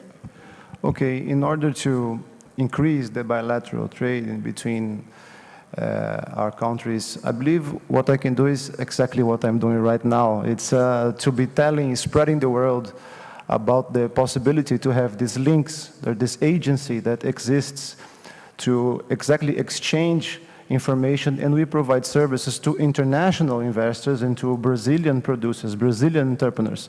So we are actually this hub. And we have 9 offices worldwide, actually one here, based here permanently, an independent office here in the UAE. And we are also linked to the Ministry of Foreign Relations, so we have support from all embassies and consulates worldwide. So I think what we need now at the most to increase this trade relations is get to connect people, to connect entrepreneurs, because we already have what we need. We already have both complementary elements to have a very prosperous relation. So that already exists. So we just need to increase this scale, and the best way to do it is to spread the word that this is working, this is real, this is happening right now. And it's just a matter of take action and look for the right channels. And the agency, the Apex Brazil, it's definitely the perfect channel to start to get to know the trade relation between Brazil, because this is exactly the purpose of our existence. Thank you. Sarah, you want to add something? Okay, Hussein, I would agree with both my colleagues, but I would add just a little bit more. Being here today and attending this event is the first step of increasing the bilateral trade and agreements between the two countries. Today, each one of us is an ambassador, so just meeting with different people from both countries and ensuring that we exchange our contact details, get to know each other, see and identify where the opportunities are for us to connect the dots between the two countries and pass trade through vice versa, and ensure that there is a follow-up and discovery sessions after this, and bring it to fruit, and maybe identify the key different organizations that will need to take this further, and maybe if you would say, sorry, I lost my train of thought. It's more of an information exchange as well as complementing each other's strengths and weaknesses. Thank you. Just a process check. Saula, you wanted to have a PowerPoint presentation? Yeah. How long is it? Less than 10 minutes. Less than 10 minutes? Okay, so I think we can give you the platform if you want to do the presentation. Yeah, okay. I think it's better. Huh? No, I think it's okay. It's okay. Yeah, I think maybe that's the other one. I don't know. Okay, just to share with you some information regarding the pork production sector in Brazil and what are you doing to promote the sustainability production. I speak in Portuguese and I hope you can, I think that majority of people are in Portuguese language here, okay? As stated before, talking about sustainability, como uma estudiosa e I'll wait for you to put the translation, I think. Como uma estudiosa e profissional da área de produção animal, uma das coisas mais importantes que eu aprendi é relacionada à aptidão. A aptidão na produção animal é você observar as características naturais desse animal e você só consegue animal, and then you can obtain better results when you use the natural race in the right place. And when we are talking about sustainability, I think bringing this kind of thought, then we can have better production with better results when we explore the natural resources in a rational way, when we use the production that is vegetal or animal through the species for that ecosystem. We are talking about sustainability, and this has to be used with the same ability and from the vocation.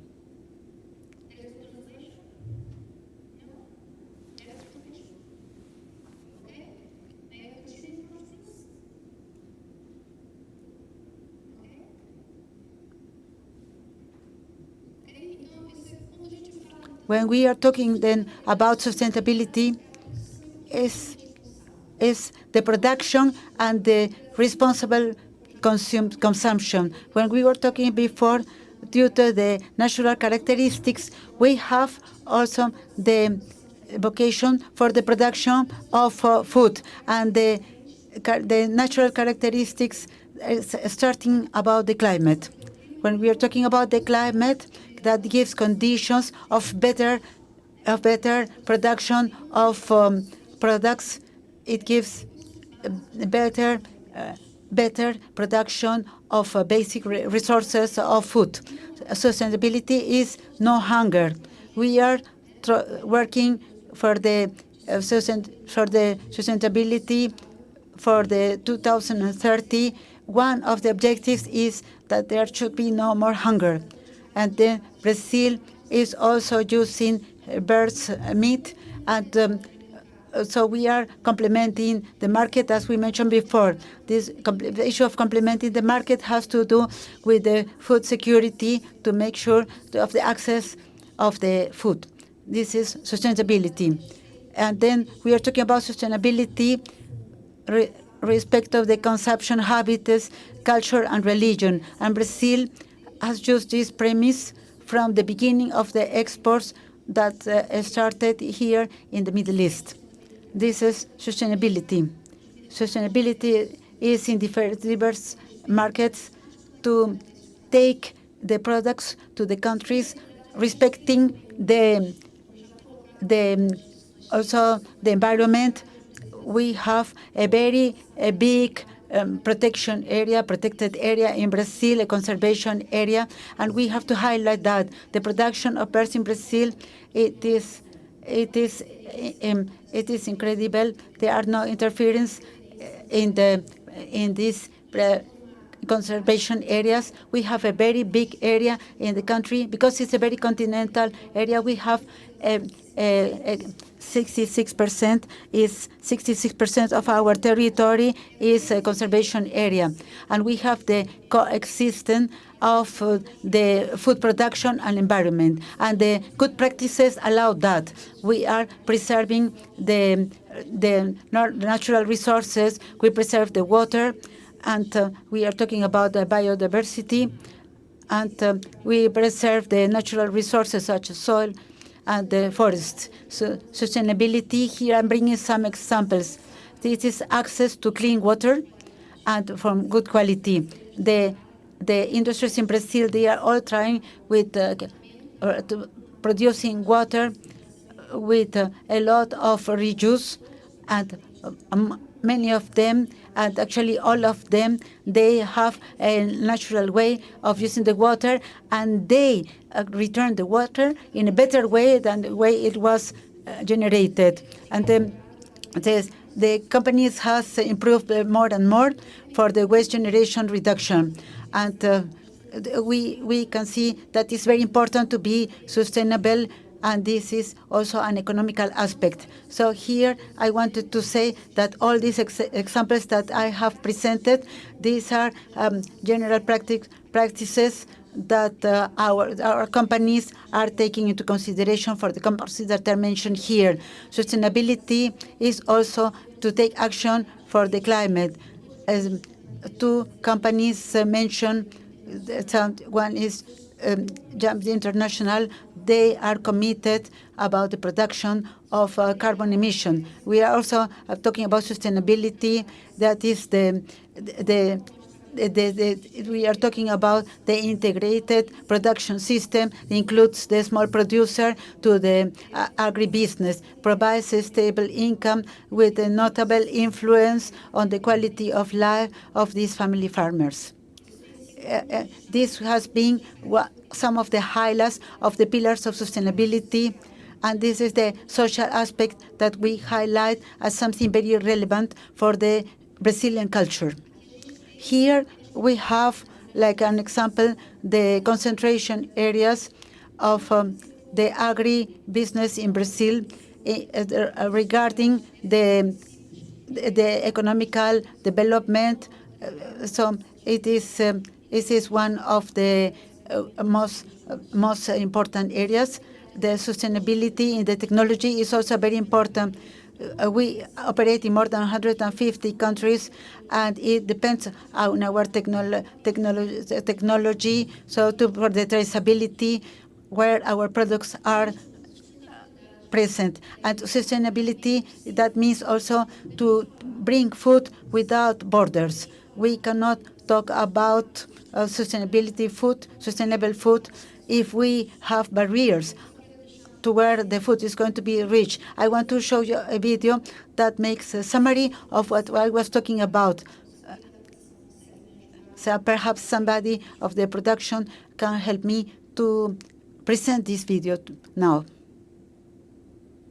Please, can anybody from the technical team help her to show the video? It's a small video, but it makes a summary about our partnership with the world when we bring the food worldwide. It has actual volume, please, if you can put the volume.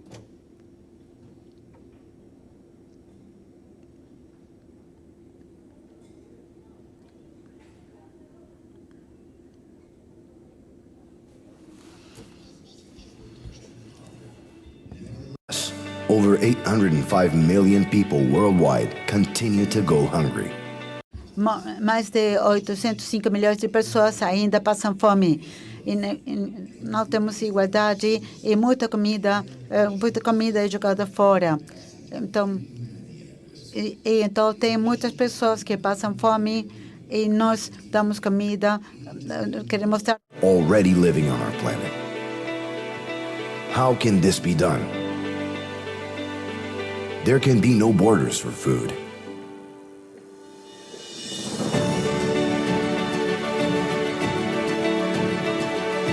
And that is why there is an effort to transform realities.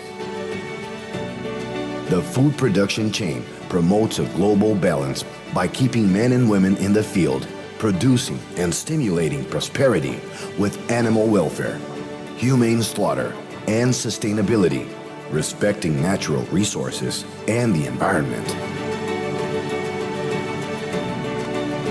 Animal protein is notable for its quality and for integrating a wide variety of tastes and cultures, helping to guarantee global food security. With more investments in research and technology, the capacity to innovate, to feed humanity is on the rise. It is fundamental that everyone be engaged. Valuing producers also means preserving the future. Stand behind this effort. Feed this idea. Help to produce a better future for all.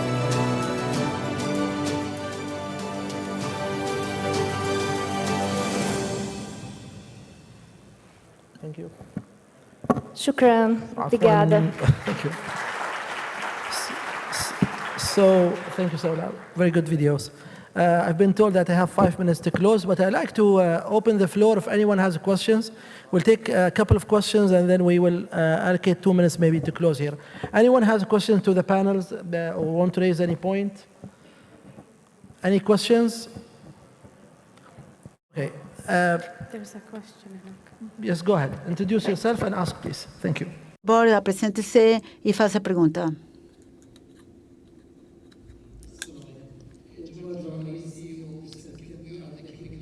Nós trabalhamos no setor de energia e química. Uma das perguntas seria, quando estamos falando de agricultura, estamos falando de fertilizantes.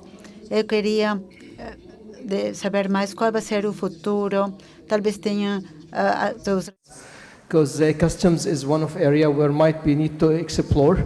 This is one thing, and the other thing about shipping lines. Okay, about shipping lines, because nowadays everything is challenging from the Far East. So might be this would create new synergies and opportunities for the shipping lines between Middle East and UAE and Brazil. I think because this might be like to have better chance than shipping from the Far East. Okay. So this would be the other area Okay, also. thank you. So we have, I don't know, Can Sarah, I if you take are, that? yeah, Yes, if you are, so there is okay. one about the custom, the other one is about shipping lines. Okay, regarding the customs, today we are working very closely with customs in order to reduce the regulations, introduce new ways of making it easier for the product owners to move their exports or imports across borders and so on and so forth. And for the shipping lines, what we have is today the UAE is between the east and the west. So it is in a very integral location when you're looking at trade routes and all that. We're also agreeing with a lot of different countries on new trade routes in order to bring a little bit more flexibility to our customers. And this is where, again, I'll go back to the Advanced Trade Logistics Platform, which allows you to introduce all these. This all comes by automating, by introducing artificial intelligence, by introducing even machine learning in order to see you as a consumer what you want and how we can provide it to you and ensure that you have the whole supply chain easy for you to move your things from one transparent location to the other. Thank you. Yes. Any other question? Okay. So my last questions for probably all of you. What role do you see entrepreneurs and innovation ecosystem playing in promoting the bilateral relationship, the role of entrepreneurs? I think Well, they are the heart of the process. Entrepreneurs are those that must be really most valued in the process because they're the ones taking real risk. They're the ones having to put their lives into each operation. So we value them very much. And I think the digital partnerships, as we have been speaking here, it's very important because it makes the connections easier and makes the decision process faster, like it was just said by Sarah, with digital intelligence and business intelligence and artificial intelligence.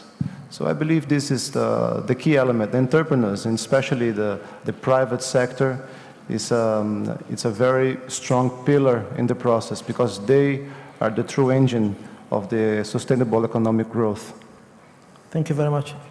I think if we don't, anyone wants to add anything before we conclude? Sola, you have any final remarks?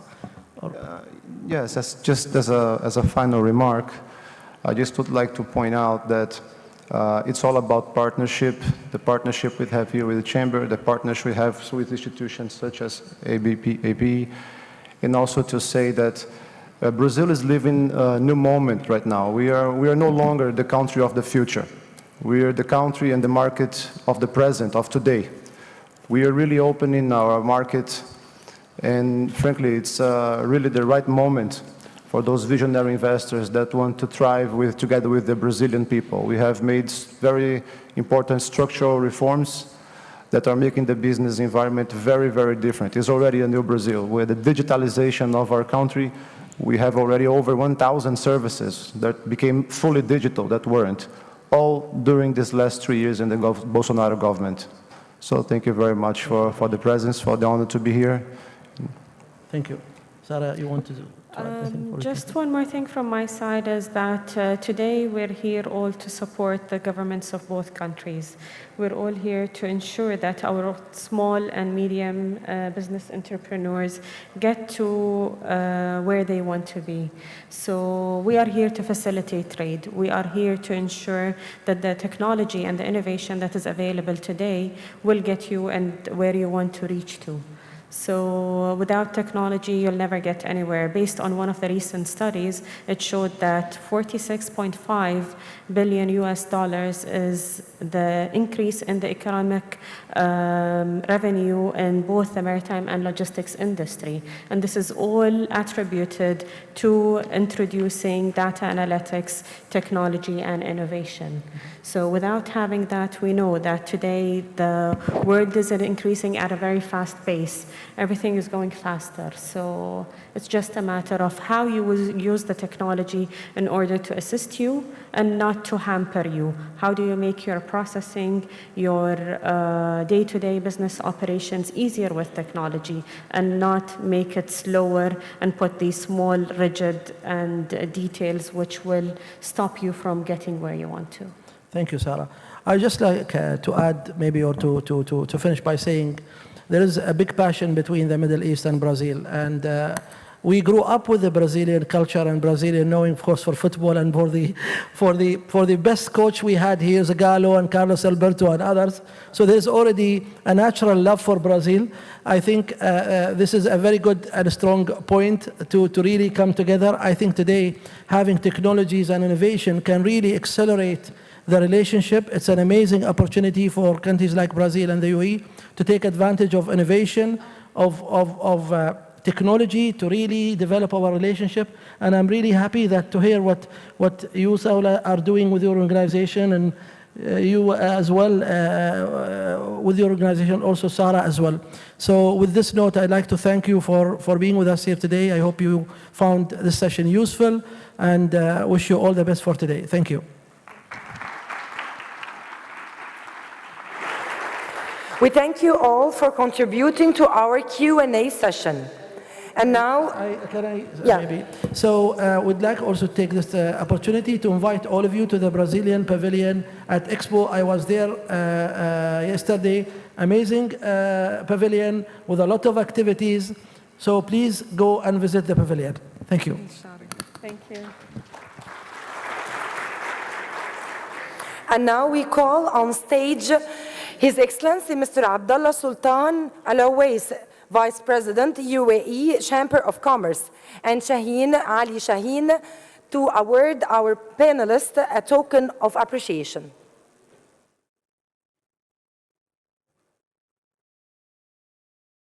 Mr. Shaheen Ali Shaheen, Senior Advisor, Arab Brazilian Chamber of Commerce.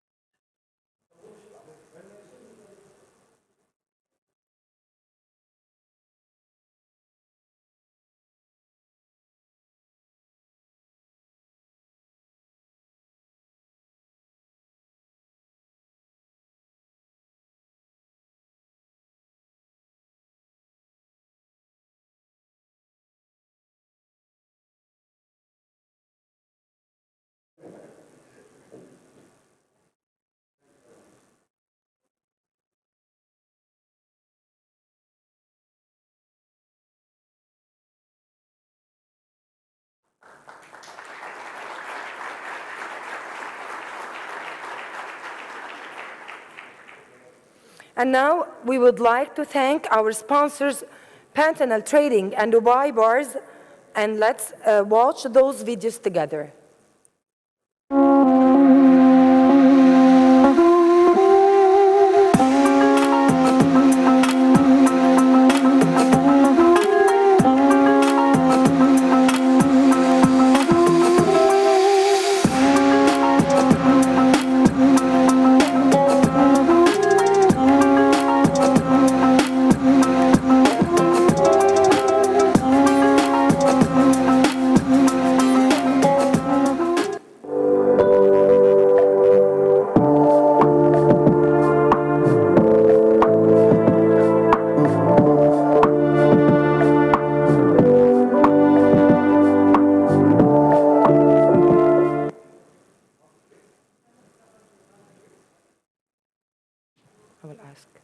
I will ask. I don't think so.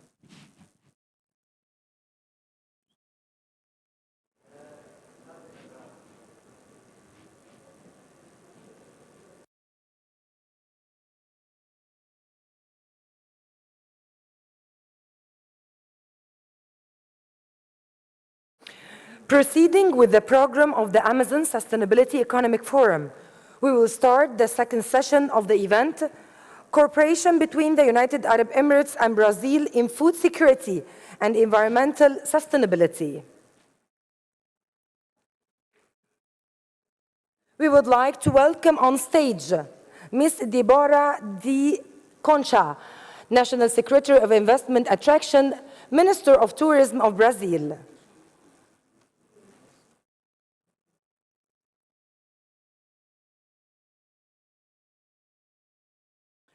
Dr. Abdelmonem Al-Marzouki, Director General, Elite Agro Company. Dr. Mohammed Salim Al-Yafi, Vice Dean, College of Agriculture at the United Arab Emirates University. Ali Saifi, CEO, Sidal Halal.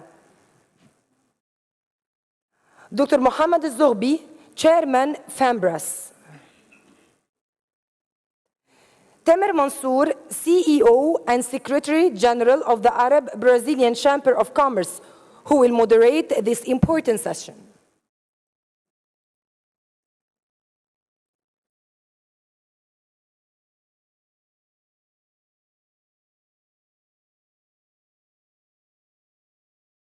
I think I will moderate from here. You will moderate, so I will say something.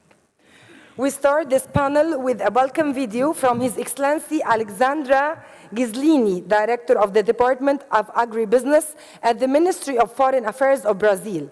Please prepare your questions by the end of this session. Thank you. Good afternoon to all the participants in this panel on food security and environmental sustainability. I'd like at the outset to send my warmest regards to my co-panelists, with whom I would be delighted to explore these issues further in person when the opportunity comes. And I would also like to send my very special thank you to our colleagues from the Arab-Brazilian Chamber of Commerce for holding this event in a very timely manner, and also for providing us with an opportunity to share the point of view of the Brazilian government in these issues. As has been already presented by Vice President Mourão earlier this morning, we actually take this food security issue very seriously. We know for a fact that demographic changes pose challenges on governments. We know also that even GDP growth can pose a challenge on governments in this regard.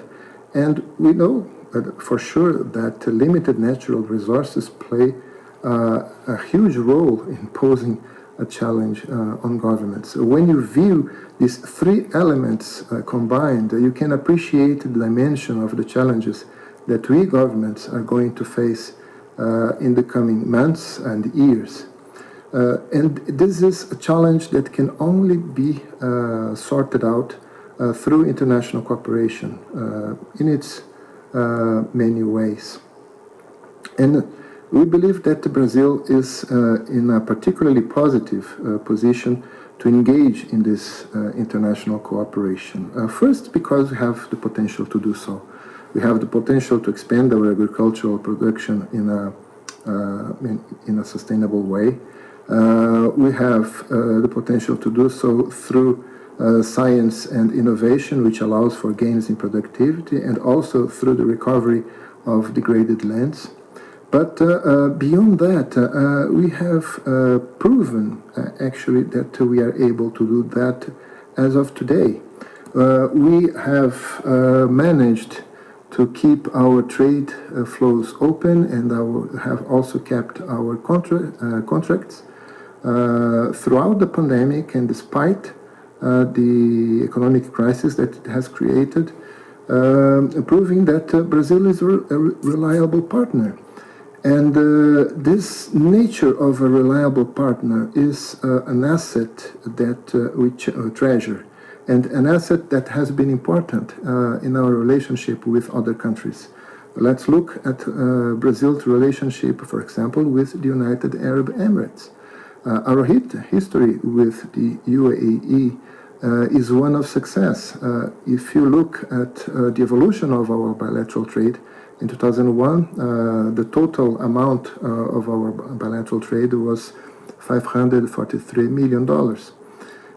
The latest data I have show that in September, we have reached September 2021, we have reached $1.8 billion, which shows that we are going to easily surpass $2 billion this year, which means that we are going to multiply our bilateral trade by 4.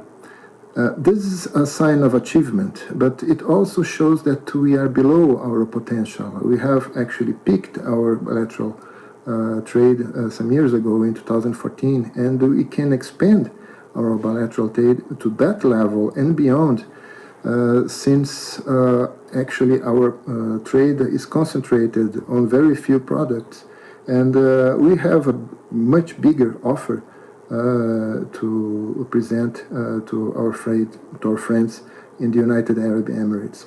But that goes for food security, an issue that we have long been working on.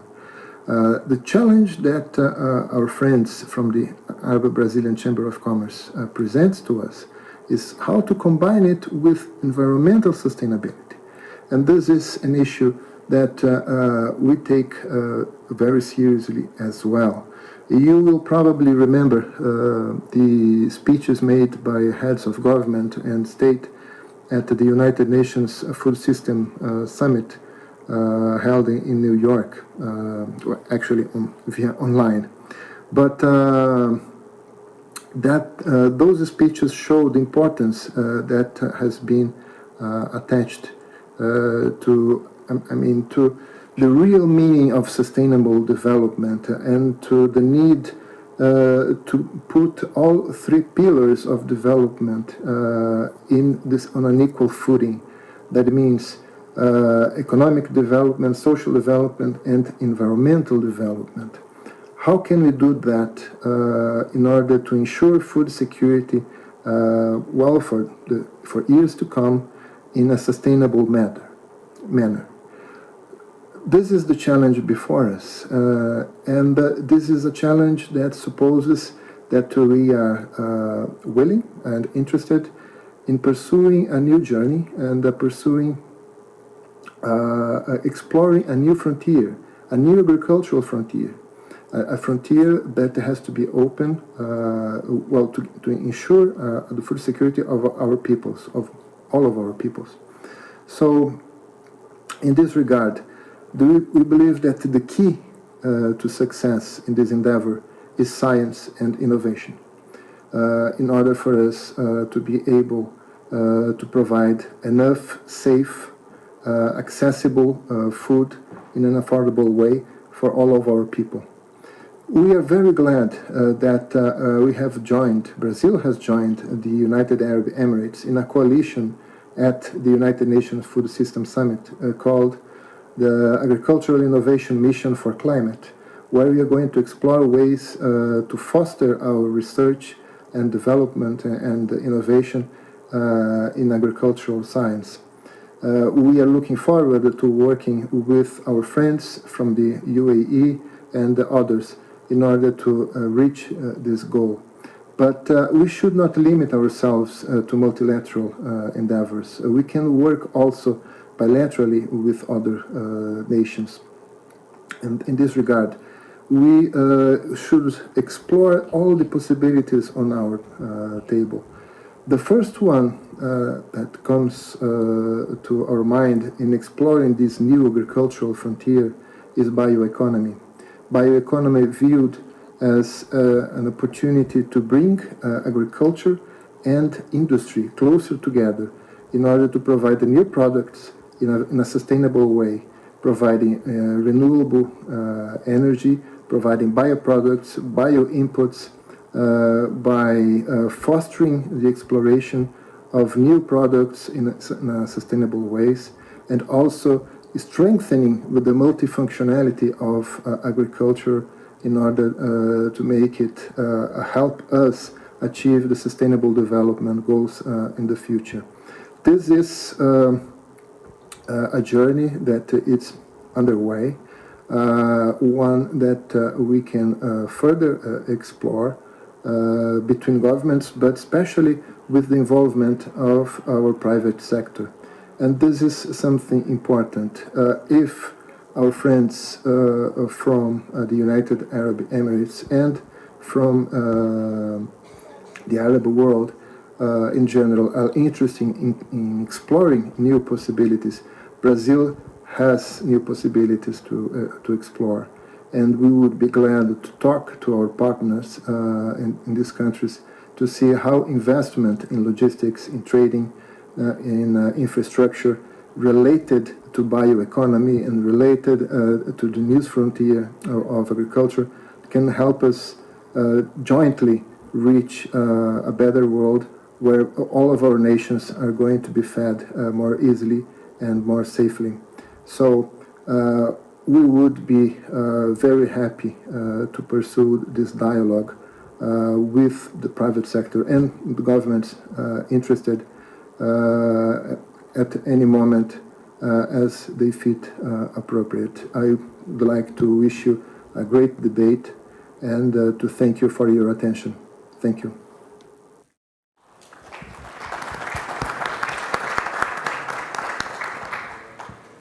Thank you. Ladies and gentlemen, good afternoon. First of all, I would like to thank His Excellency Alexandre from Brazil. Actually, he just wake up. That's why he look like that he's sleeping, but because we are 7 hours difference between us. So, but fantastic talking about the food security and how exactly Brazil can be an example for sustainability and food security and halal. Our conversation today, it will involve not only the halal, but we are going to talk a little bit more about the food security, sustainability, ESG, and why not tourism? Because when we are talking about the points of sustainability and food security, we could also think in terms of the investment in tourism can bring for us also more than food security, and we need that, and can bring also halal to discuss that in terms of how we can attract the halal tourism for UAE and also from Brazil.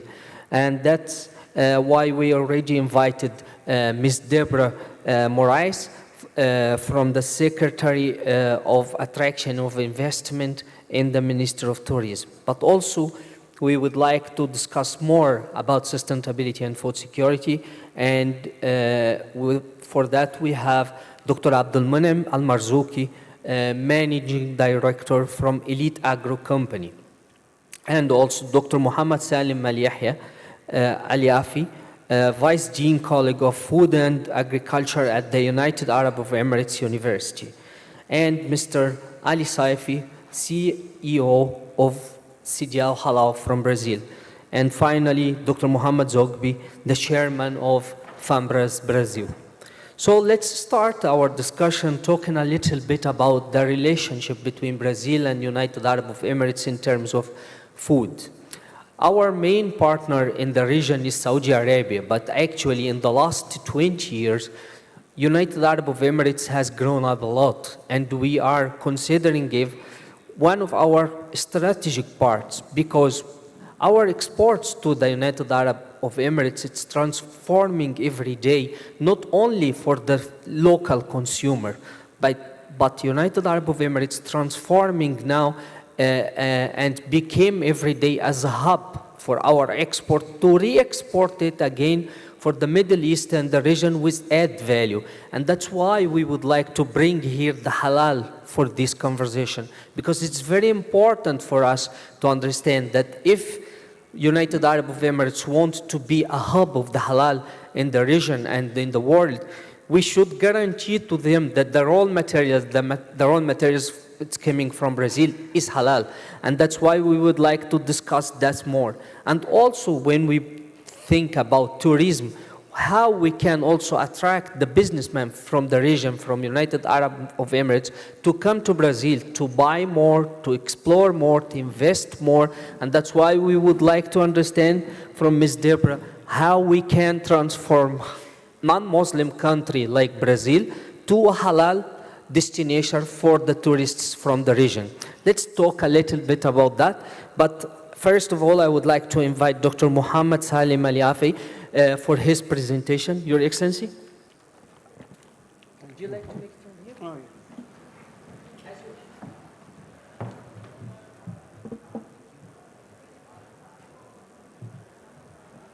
Assalamu alaikum. So before I start, I'd like to thank everybody for allowing us to meet today and we discuss about sustainable agriculture production, system a road toward future food security in UAE. And that's my pleasure to have you today. Before we start, I think we have to start with our late Sheikh Zayed vision to transform the desert to the green heaven. Long before we need for any sustainable development, widely recognized that the late Sheikh Zayed bin Sultan Al Nahyan was achieving an environmental miracle. He was transforming the desert into the green heaven. And we are witnessing many of millions of acres of desert changing the landscape from desert to the green. And that's the achievement also reflected in the UAE government wants to ensure sustainable development while preserve the environment and intending to become sustainable. Sustainable, we talk about food, agriculture, of food production, sustainable building, sustainable government. If you visit any municipal in UAE, you'll find sustainable everywhere in three aspects, in social, environmental, and economic. Three aspects, and these perspectives all overlap with the impact of the others in our life in the last 50 years. And we can find that there is many of monitoring the air, the water, the food supply, and the ground emission. So that's very important for our generation and the future generation, so we can hand over to the new generation with these aspects. The importance of sustainability, it's one of the commitments with the development. We'd like to do more business in UAE also. We have to take care of that development and change in UAE. Our sustainability is more important than before. It can be provide more opportunities and the risk of the short, medium, and long term. So it's become one of the issues, how to become more, taking care of more growth and development and taking care of the environmental aspect.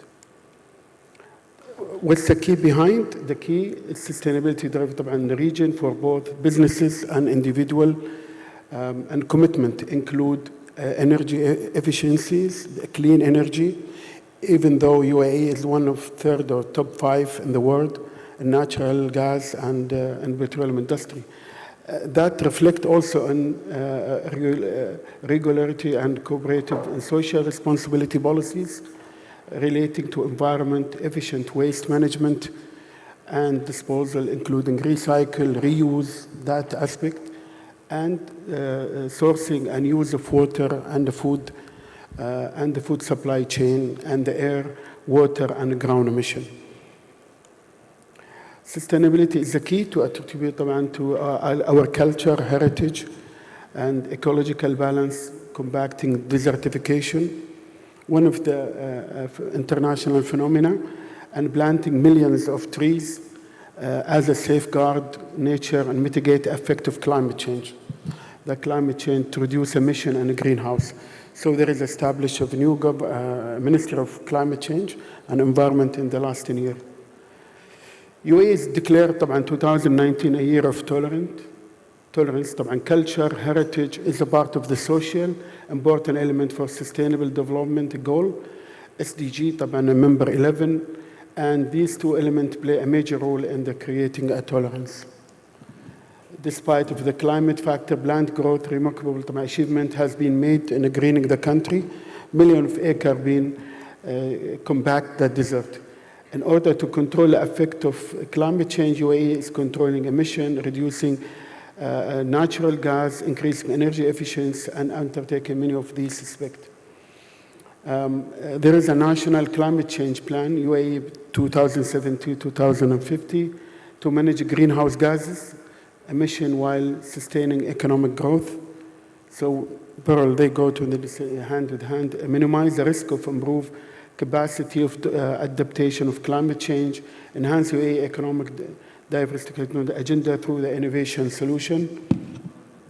Agriculture, climate change, and food security and poverty reduction are closely linked. We cannot differentiate between these, but globally, agriculture regards that they are responsible for 13.5 of greenhouse gases emission, and indirectly for about 17 due to the deforestation and land use change. We lost a lot of green cover and forest worldwide.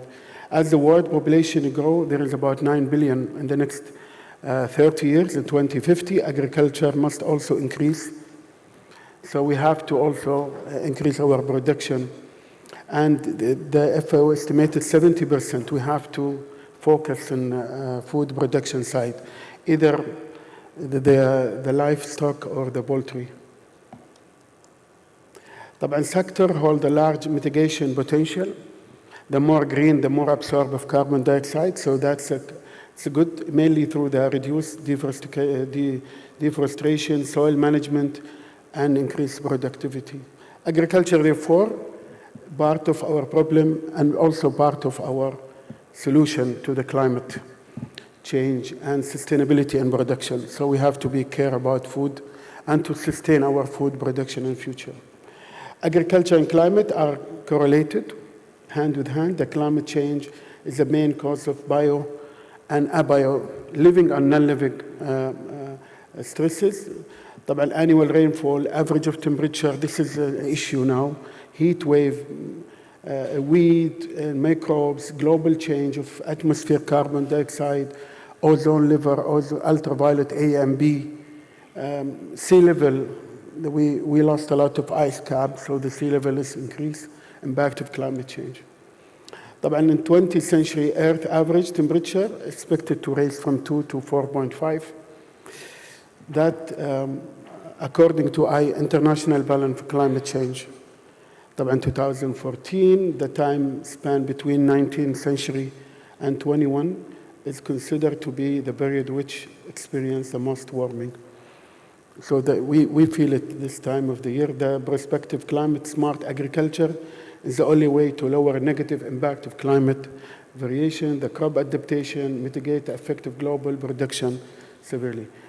This is a number of extreme climate-related, such as we can see the drought, the flood, the high temperature. The number is going up now gradually.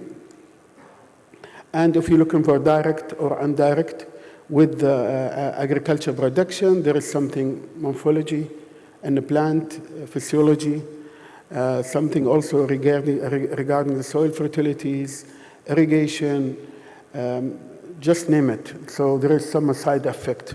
And also in psychoeconomic side, at the end it will have some side effect in human development and the end in agriculture production. So approach to combat how to fight back climate change, and we cannot fight with the nature. We cannot, but at the end we can have our strategy. Maybe there is some of the climate and increased sustainability. That's the only way how to fight the climate change, only through the sustainability and agriculture production. Maybe through some of cultural technique in agriculture in the field, such as altering the planting and harvesting time. We have to think about it, collection of crop and short life cycle, and the crop rotation, irrigation technique, variation of cropping scheme, modification of sowing time for the seed, also application for drought-resistant cultivar. We have to screen. We have to come up with a new variety of soybean, corn, wheat, barley. Many of the country already start to screen or to find what's the champion of their variety. Cultivation of new crop are some important strategy for assuring food safety and security. طبعا natural system in UAE طبعا sustainable seek to self for target agriculture crop to 5% annually. This is our target, and average farm income to 10%. And for the socially, the workforce, we have to Also think about 5% annually also increase in power, human power. Environmentally, target 2, we have to look for the water security issue. So we target 15% annual reduction in the water for irrigation and production unit. That's the UAE. The UAE has made substantial investment toward food security and benefit for the key for have made food secure. Strong diplomatic, how to approach, we have to think about our external relation with trade relation, easy access to the trade market, well-functioning trade port, and enable easy access to the food supply through the food important strategy. UAE most obvious challenge that differentiate it from many of food security country in the world. It's the climate. We live in a semi-arid region. We have the temperature is quite very challenge for the agriculture, so that we're looking for the international collaboration. As a desert, very limited amount of the land, water, weather, so name it. The climate position is a huge challenge, not just for domestic food production, but also for food storage. We think about even to storage food, we have to be careful how to handle that issue. What the strength? We have stability in our economic, political stability also, strong diplomatic relation, high GDP, strong trade relation with many partners worldwide, good infrastructure, logistic hub, positive global standing, strong regulatory and framework, and stable currency.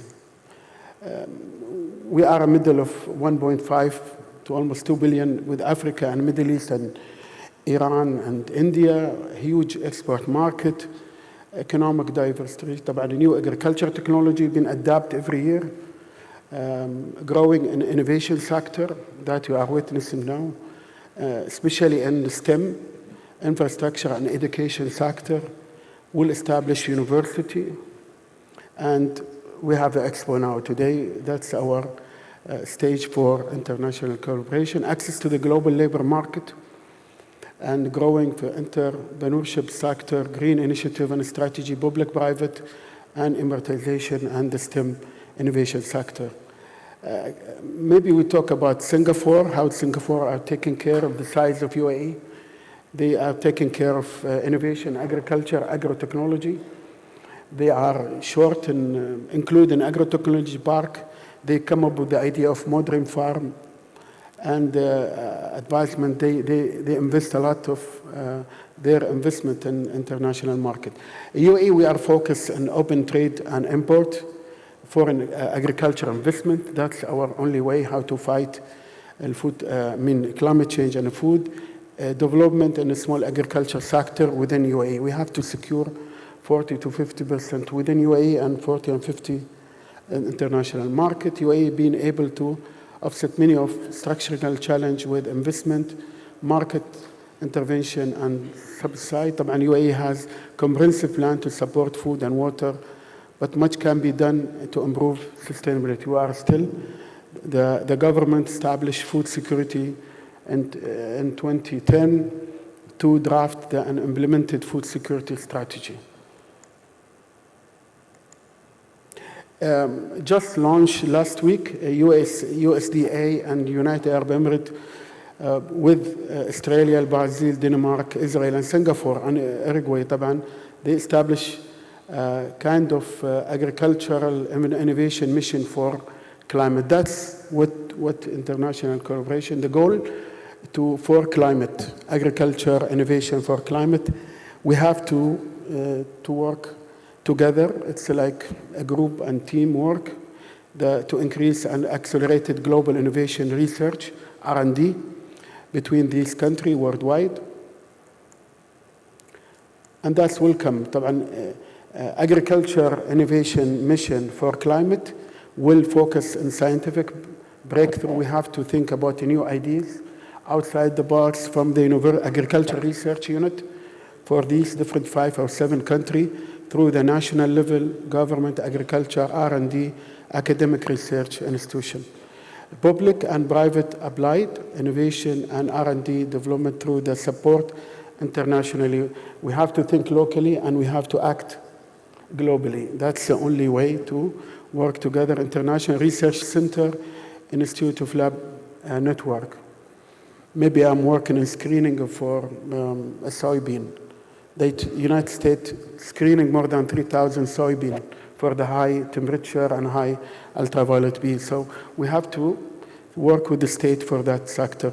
Development of particle and actionable research and infrastructure and other market. Also innovation and R&D, sustainable productivity, improvement, land, water, carbon emission, and other input efficiency, resilient crop. We have to think a new crop that can survive in the next 50 years. Most of the crop we are witnessing today should be genetically modified, or we have to think about it. Also the livestock, the poultry industry. We still have a long to work. Accelerate global agriculture innovation through increased research, development, highlight agriculture, science-based solution to mitigate and to adapt to the climate change. Sorry to give you a lecture, but that's all I have. Thank you.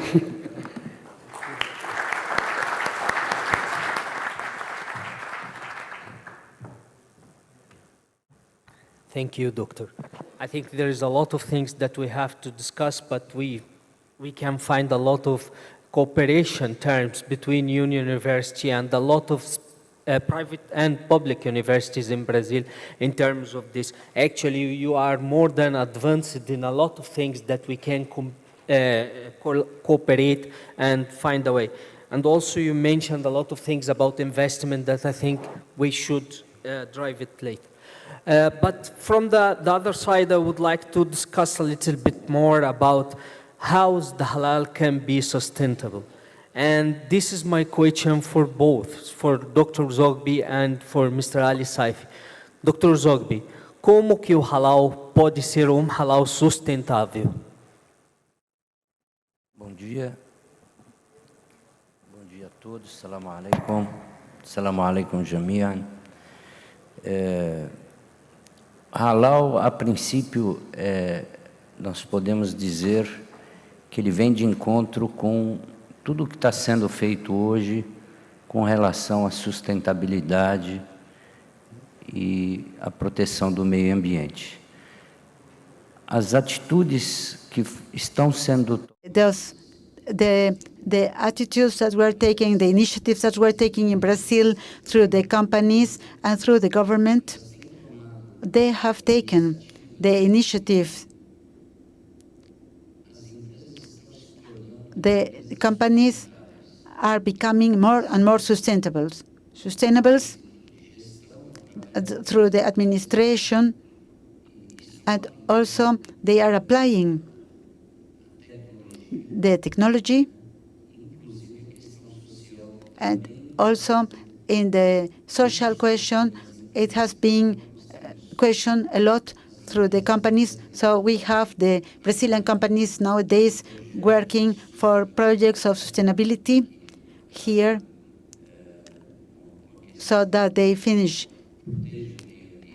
that they can protect the environment, and that they have good practices, and they have shown that they have that they can have a very high profit in the sense of the way they act in a commercial way, and also for the world is very important.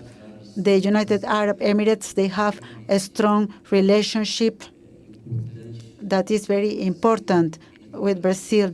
With this relationship is very important between Brazil and the United Arab Emirates, and I see with very good eyes what has been done in Brazil and what the government is doing right now.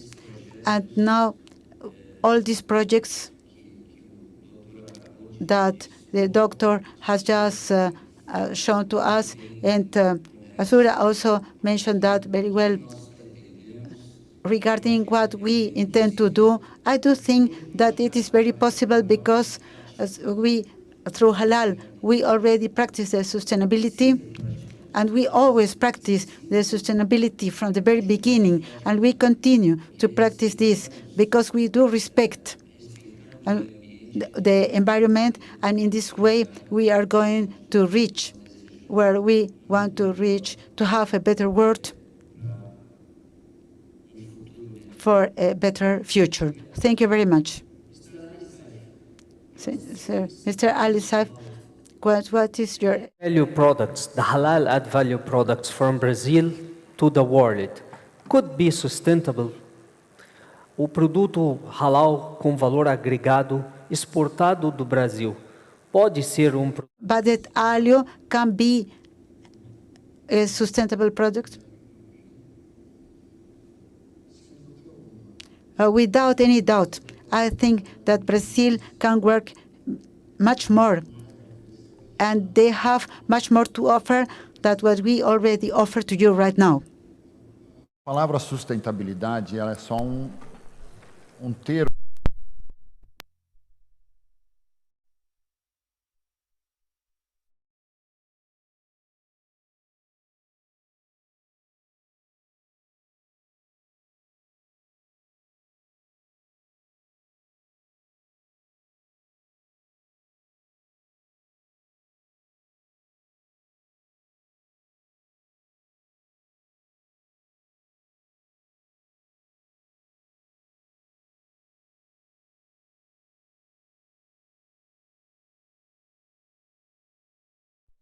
E não tem olhado direito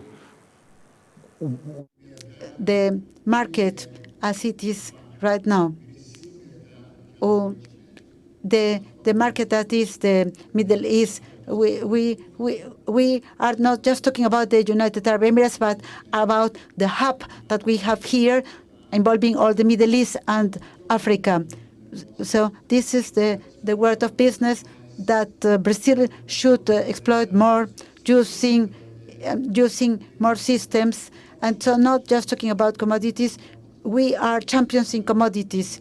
We are working in commodities in a sustainable way, but we also have to offer products that have more added value and respecting the sustainability, quality, the welfare of the animals, food safety, food security. All of this is together in halal, because halal means something legal, and this everything that we can do in our lives, our day-to-day. When we are talking about halal, we are talking about sustainability. We have to think about quality, and we have to respect our end consumer. We have to respect the environment. We have to respect the market, and we have to respect our religion. Thanks to God, the relationship between Brazil and the United Arab Emirates is fantastic. We have in Brazil a big respect to our religion. Thank you. Dr. Abdulmenem. I know that Elite Agro is one of the famous companies here in terms of agribusiness, but I would like to know how we can improve your relationship, and how you think to improve your relationship with the Brazilian companies and the Brazilian investors in terms of agro and food security, sustainability, and halal. How I turn this on? I think you just talk. Okay. Assalamu alaikum. Actually, I had 3 visits before to Brazil, and to find the opportunity, the business opportunity in the food and agriculture there. And I believe we had a good agreement with one of the research institute for doing date palm weevil problem that we are facing in the UAE. We have in UAE around 30,000 date palm trees. We have 2 date factory. So we are in this business, and this is one of the challenges that we are facing in the UAE, and we hope that we get the solution from this institute. Also, in the other part of the food trading, we did a huge trading with Brazil, especially in the pandemic season, in the beginning of the pandemic season, and the chicken, even I keep saying Brazil have more than chicken, but also we did a chicken trading with Brazil. We did tropical fruit, a lot of tropical fruit in that time. So the trading part, I feel we are good with Brazil. Now we are looking to have something there in the ground. So we had a discussion today morning with the Vice President about to acquire a running business there. We don't like to start from zero. So we are looking for any running business in food or agriculture, both sides. So I feel, inshallah, we'll have something very soon. You will be more than welcome in Brazil as a visitor, as an investor, and also to discuss about more cooperation. But if you are a visitor, certainly you will need to have some tourists in Brazil. And that makes me have a question to Ms. Deborah. Feel free if you would like to talk in Portuguese or in English, please. But how we can attract more Arabs and Muslims tourists to Brazil? And what is the chance to encourage the investment, foreign investment in this sector? Good morning, everyone. Bom dia a todos. O Brasil, como bem dito pelo ministro mais cedo, é o país da oportunidade do momento. The country of the opportunities nowadays. We have a great variety of biomes, and the sustainability is very important in our Amazon region. The attraction of the investment and tourists from the Arab world is a priority, and I don't see any difficulty of adaptation for the culture of halal with our restaurants, for our big resorts, and for the places that we have nowadays in Brazil.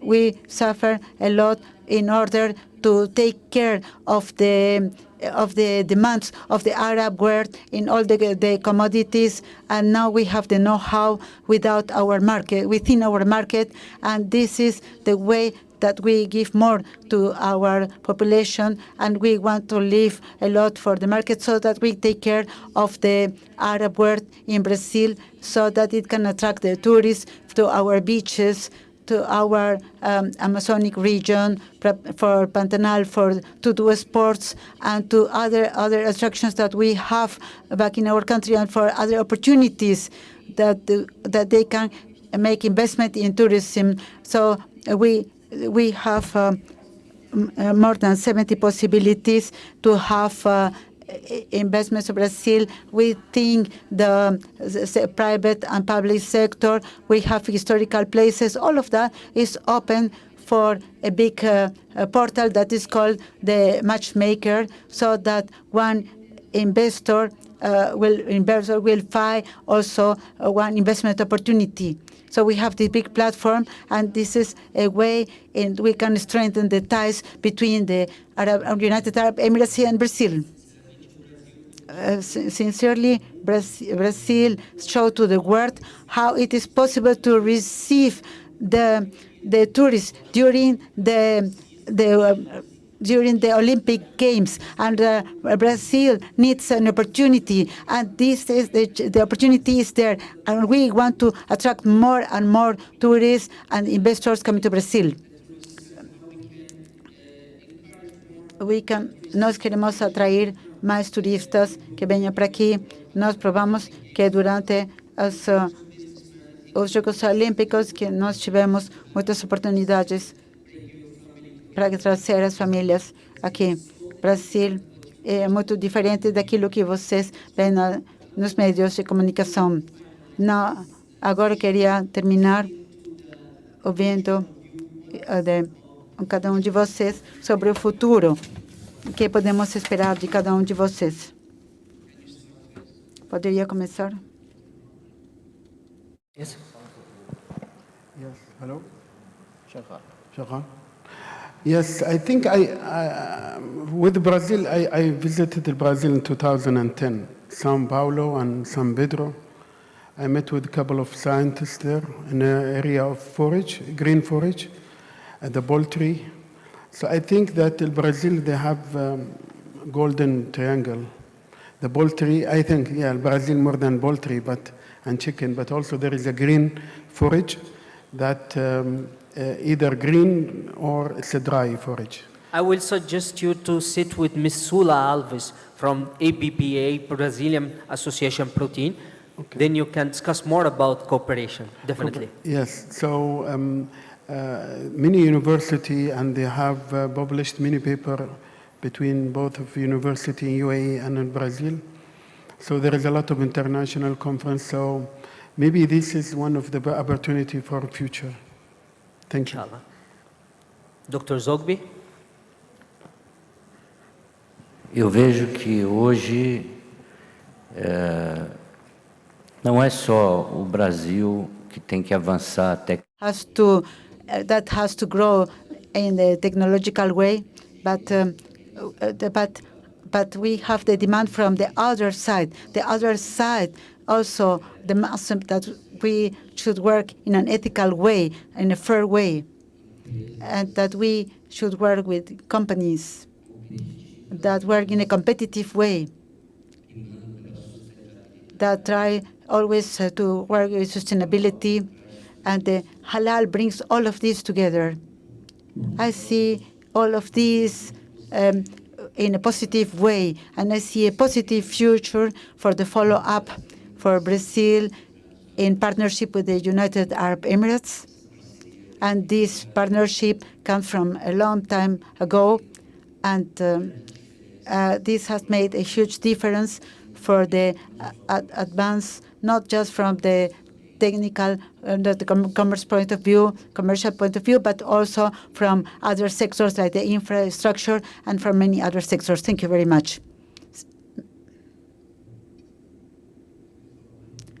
My vision for the future in this moment is that Brazil has shown its capacity that it can always improve. And I see that Brazil is adapting more and more, and they are going to understand better and better the market that is working with.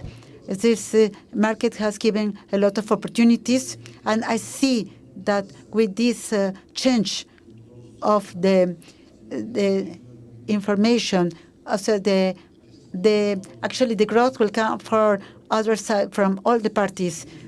Since this halal has changed 1,000% the demands from the Middle East that should be used in the industry, it is not just about religion, but it is about all the demands that are surrounding it.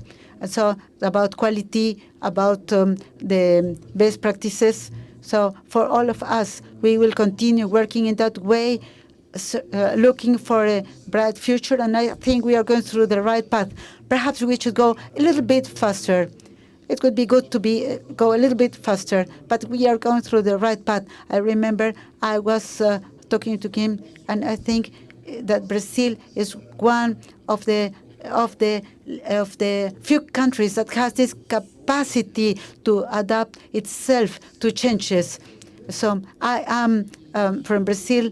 I am like every other citizen in Brazil. Like if the Japanese are, or Muslim or atheist, Brazil has this facility to adaptation. That's why I see that Brazil has a big advantage in this market for the capacity of adapting to the Islamic tourism and also to the Arabic market. And I hope that God blesses all of us, and God blesses the UAE and Brazil. Dr. Marzuki.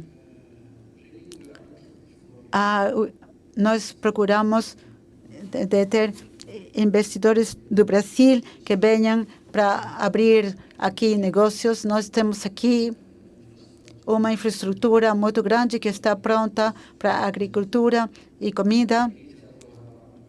E temos 22 hectares que estão prontas para investidores brasileiros. Nós estamos procurando o know-how, conhecimento, nós temos o capital, nós procuramos pelo conhecimento, pelo know-how que está presente no Brasil. Nós trabalhamos em 7 países, nós estamos em todas as zonas de clima, somos Sérvia, Marrocos, Mauritânia, Sierra Leone, no Egito, mas ainda nós estamos melhorando cada dia e nós estamos procurando por conhecimento que precisa no Brasil para começar aqui nos Emirados Árabes Unidos. Débora? For the future,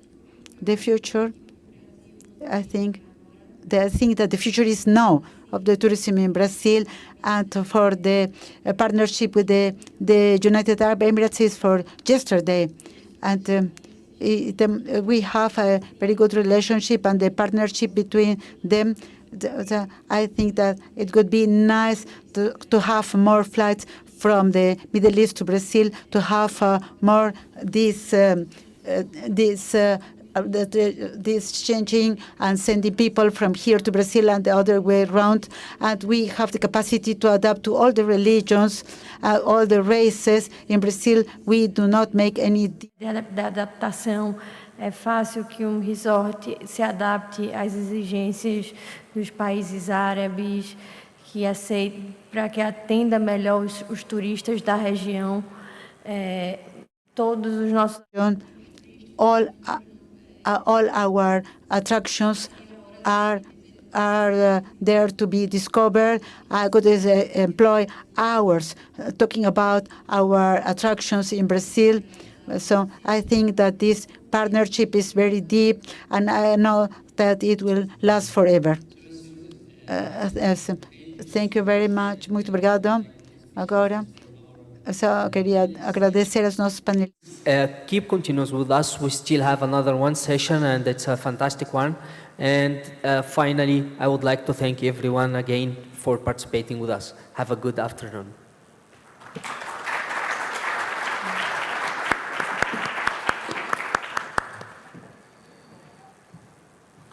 We thank you all for contributing to our Q&A session. And now we call on stage Rafael Sulemio, Director of the International Office at Arab Brazilian Chamber of Commerce, to award our panelists a token of appreciation.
Thank you so much.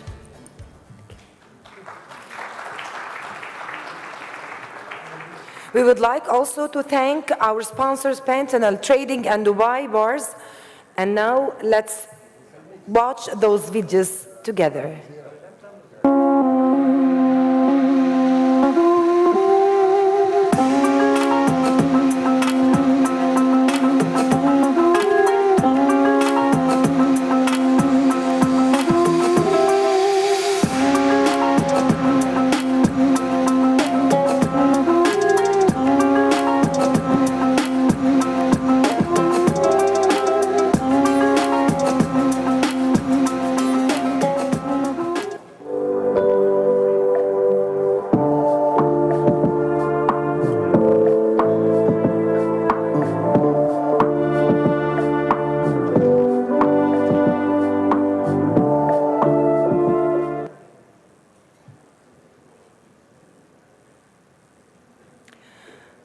Continuing the program of the Amazon Economic Sustainability Forum, we now start our third session, Economic and Business Sustainability Leadership Experiences from the United Arab Emirates and Brazil. We would like to welcome on stage His Excellency Jamal Al Jarawan, Secretary General of the UAE International Investors Council, who will be our moderator for this session. Mr. Jamal Al Jarawan. His Excellency Fahd Al Gergawi, CEO of Dubai Investment Development Corporation and President of World Association of Investment Promotion Agencies. Mr. Mohammed Al Musharraf, CEO of Sharjah FDI Office Invest in Sharjah.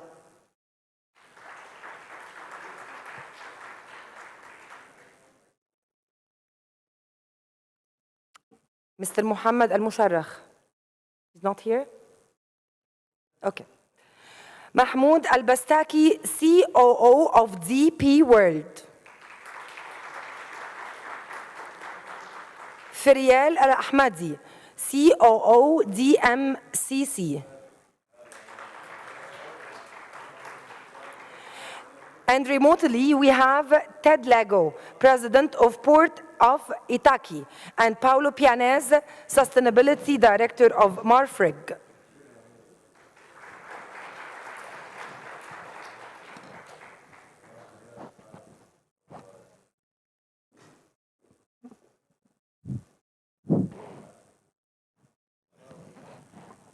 Thank you. Mohammed is joining us.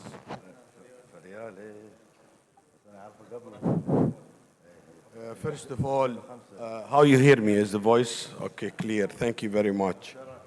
Really, it's an honor to be presenting to you today, captain of the industry in the UAE in specific area. And I think this is one of the richest panel because it's talk about FDI and billions of dollars. We'll be soon talking about how UAE has done in terms of FDI. We have a couple of speakers remotely from Brazil, I think. He's lining up. But to begin, and very quickly before lunch, and I don't want to delay this any further, there's a lot to talk about. And I've constructed this session based on the discussion I had with our brother Shaheen, Ali Shaheen, whom I have great respect, who has helped us to put this together in a very short time. Thank you so much, Mr. Shaheen. It's a wonderful setup, amazing to get Sharjah FDI office, Dubai FDI office, got DB World on the panel, and we got DMCC with us on the panel. It's such a wonderful setup. I wish we had a long time to discuss about FDI outflow, because UAE has a strong heritage and strong performance when it comes to FDI outflow. Very quickly to run numbers. Today, if you look at today UAE FDI outflow, UAE is considered the #1, not only in the Arab region, but also including West Asia, when it comes to FDI exported to more than 70 countries. The total value of our assets abroad comes to close to $1.5 trillion. That's a huge amount, which we have started 50 years ago.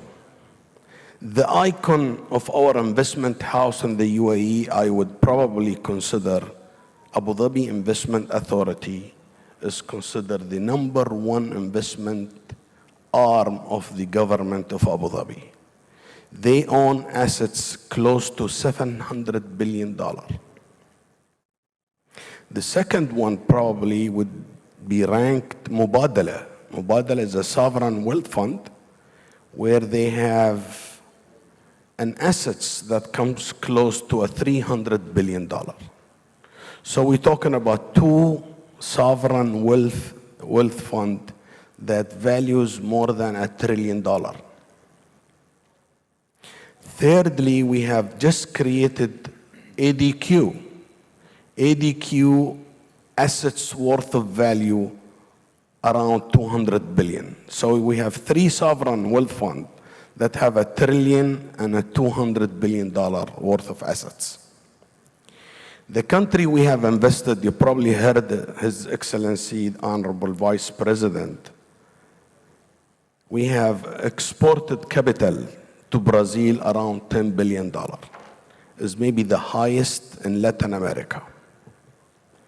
And more to come. Therefore, probably I want to talk more about FDI inflow, which my colleague today will be speaking, Mr. Fahd Al-Gergawi and Mr. Mohammed Musharraf from Sharjah FDI office, how they have performed in 20 years ago until today, how much capital they brought from foreign investors to the UAE. I will not spoil their presentation, but the total capital that we have attracted already today, close to $140 billion.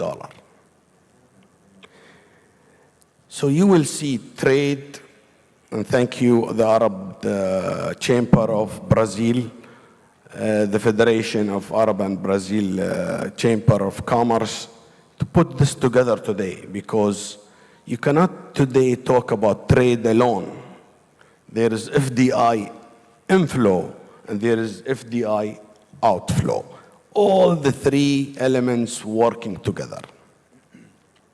So it's in your interest as Brazilian that UAE invest in Brazil. We have the interest as well to bring Brazilian to invest in the UAE, and the trade, according to the equation, they will play together that the trade will be higher. That's what we have seen in the past 40 years or so. So the three elements must work together very closely. And thank you again, I really mean it, putting this function in such a large audience at the time of Expo. I will not take much of my time, of their time. We need to talk more about, because I think FDI is a science, and how we can collaborate between UAE and Brazil, which is critically important. I repeat, Brazil is critically important for UAE. I will start with Mr. Fahd Al-Gergawi. He needs to give us a very quick view of how today the most prestigious event in the world happening in Dubai will impact and affect FDI globally, regionally, and in the UAE scale. So Fahd, the floor is yours.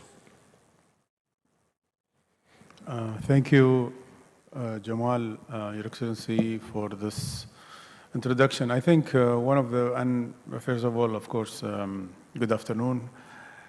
Maybe it is a boring time, but it's an interesting session. So I wish you get some of the glimpse that we will talk about, which will shape where we are today, and possibly also attending a large event like Expo, and what Expo means to the world in such time. I think it's not a normal Expo if we will come to realize that. We have a pandemic that killed a lot of opportunities and took a lot of capitals and gains from governments around the world, and economies suffered. And the world needs a meeting like this, a long meeting focused on connecting minds and creating the future, but at the same time, the opportunities. And opportunities that has also sustainability elements on it, which we talk about here as well. If we look at the pandemic and what happens later after it started, it shows capabilities of countries around the world how to tackle bad times like that, and how to really come back with a solution that saves the economy and saves at the same time people's health, which is very important. We were blessed in UAE to have a government that showed its global recognition of balancing between healthcare and economy. Now, when we talk to people, we were saying that we celebrated being back in office 3rd of June, 2020. And since then, the government didn't look too close. We were opening our arms to people, our flights to the world, and our support to 140 different countries with COVID-related aid support. At the same time, making sure that the first ever event in the world, as a trade show, happens. That was GITEX almost a year from now, or before 1 year, that was open to show that we can do it. In such times, sometimes we need guidance, and I think guidance comes also from countries who really make sure that they can walk the talk and perform in front of others to really take the necessary step to encourage ourselves to come back. And no better example than continuing to develop a world's largest show with the largest participation ever in history of Expo. And we are all here witnessing that. It's very important for the world to see that it's not only the Western countries that can bring good examples. We as countries can do that in our own capacity, in our own way. UAE have been blessed with the leadership as well as people. And people that comes from 204 nationalities that put together an effort that showcased to the world that it can be done. Everything that have been done last year brought a very beautiful result that we saw 2 or 3 weeks ago when there was an announcement of a global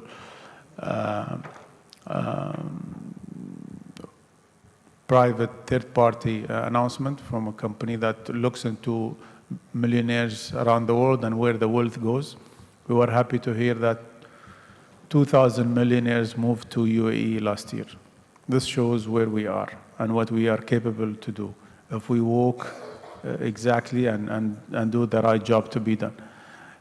FDI overall, or investment overall, goes to where security is. And security, today we know it's not only the security and safety, there's also a system security that was created, which is a system that can take care of people and businesses in tough times like this.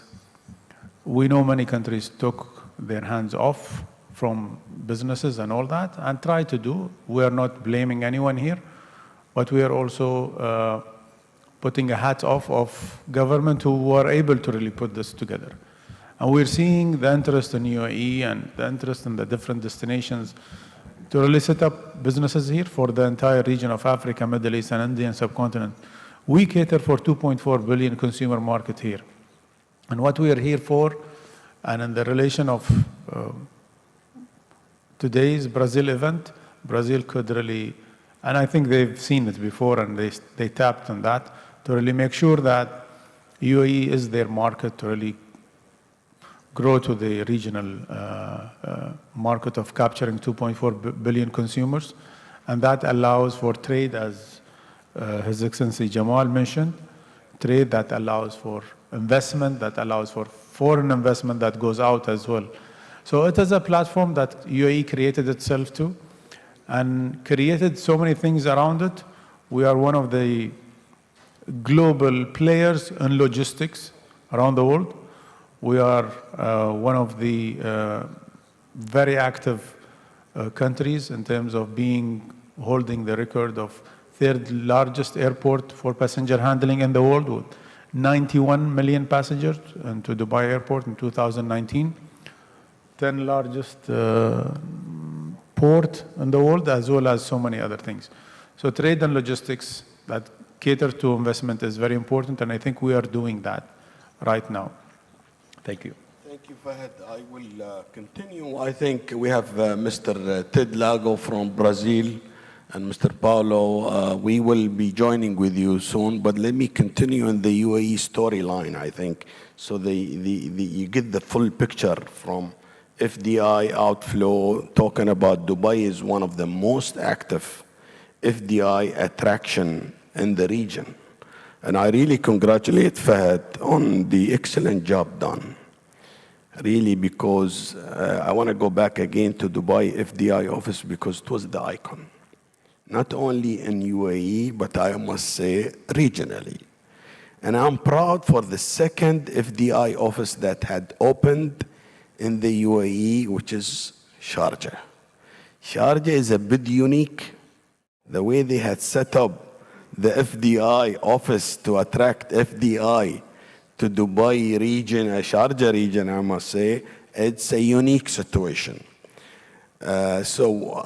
We have Mohammed with us from Sharjah FDI office who's specialized. He is the CEO of FDI office in Sharjah. They have a unique setup, different than Dubai. They are on the track, I can see them, but I will not spoil his presentation. He will share with us their 5-year strategy going forward. What is Sharjah FDI? What are trying to do, Mohammed? Thank you, Your Excellency, Mr. Jamal. Good afternoon, everyone. And as Mr. Fahad maybe mentioned, the timing is a little bit difficult, but we hope that this is one of the most interesting sessions. So I would like also to echo Mr. Fahad that the Expo is actually bringing the recovery to the world's economy. I mean, commuting today between Sharjah and Dubai, usually it takes 15 to 20 minutes. But seeing the traffic today between Sharjah and Dubai is a good sign that things are going in the right direction. And visiting Expo actually 2 days ago and looking at the number of people who are attending this show, despite maybe the weather was not the best at, let's say, 3 p.m., but I was surprised that people are enjoying what they are seeing and watching, and people are coming more and more to enter the show. Talking again about the FDI scene in the United Arab Emirates, I mean, despite the pandemic, and I think the UAE government has handled the health situation very well. Most of the population was vaccinated. People are still taking the precautionary measurements. We see most of the people today are wearing their masks. Social distancing is still there. The country is handling the situation very well, which attracted a lot of people actually to the UAE. And the fact that we did not close our economy and our airports were open helped us in attracting more and more FDIs to the country. And the policies that were imposed actually during the past few months, let's say, by the government, like the new commercial law, which allows foreign investors to own their companies 100% out of the free zones, for example, is a major attraction of FDI to the country today. And then giving the golden visas for investor, opening the green visas for influencers and people who are in innovation will definitely make the UAE an investment destination and will help us as different cities in attracting more and more investments.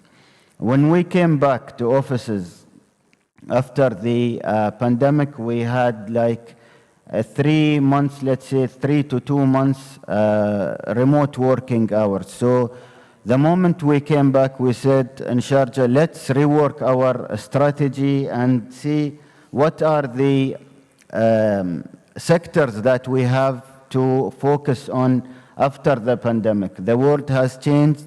We cannot focus on what we used to focus on prior to the pandemic. What is the strategy of the United Arab Emirates? We have to align our strategy with the strategy of the UAE as well.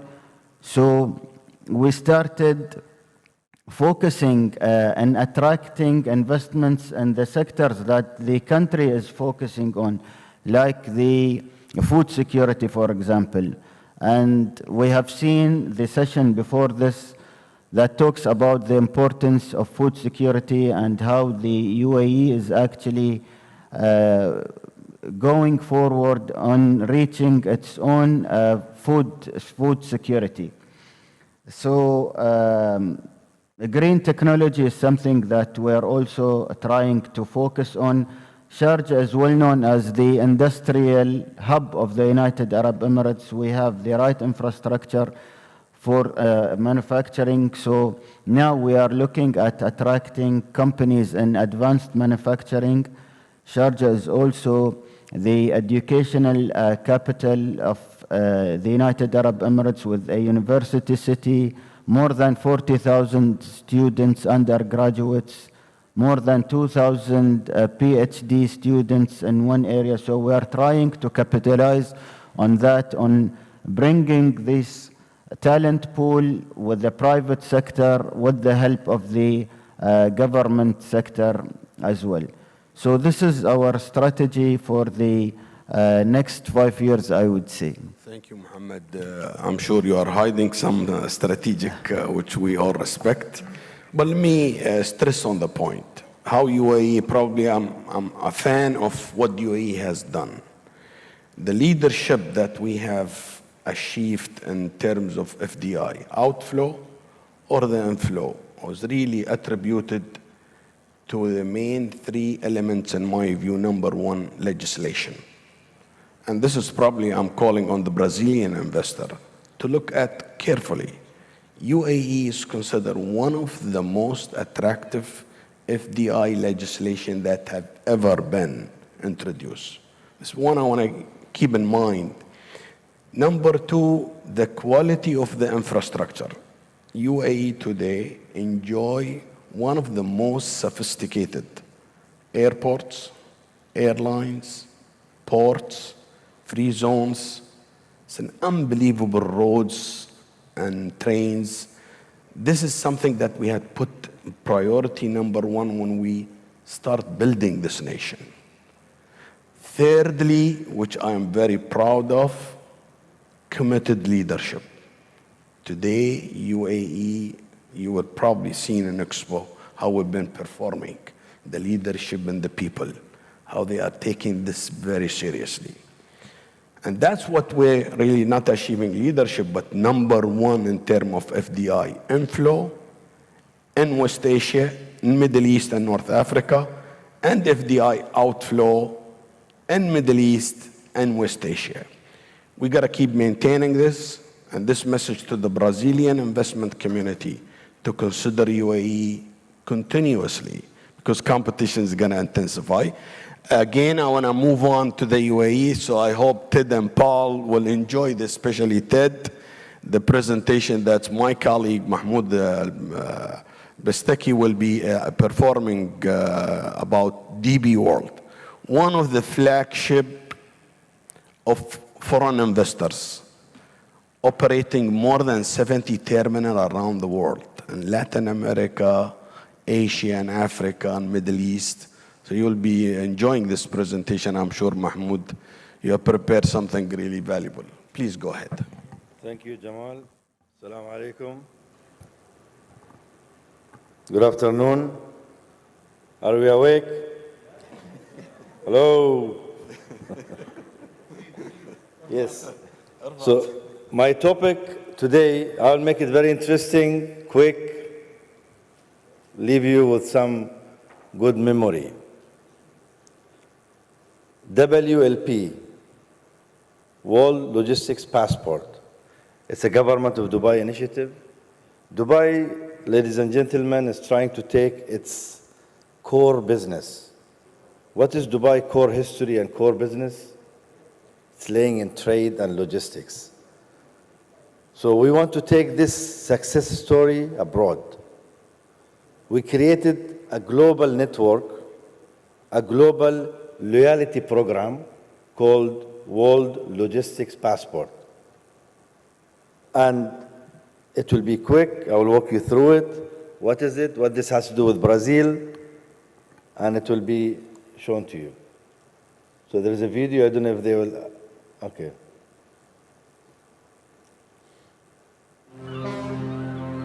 For the world to flourish, goods need to move freely, and trading routes play a crucial part. The World Logistics Passport exists to open more, strengthening existing and developing new trading routes across land, sea, and air, unlocking markets so a truly worldwide network can be born, offering high growth potential for every continent,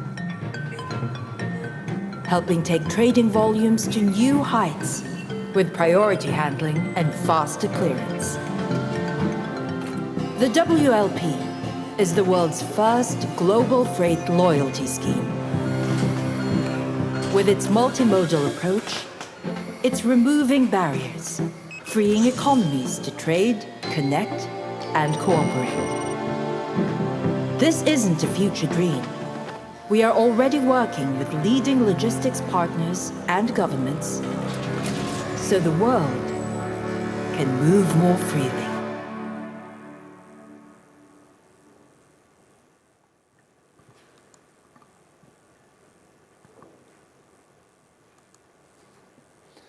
So, as you heard, it's a global network, and it has the loyalty tiers membership.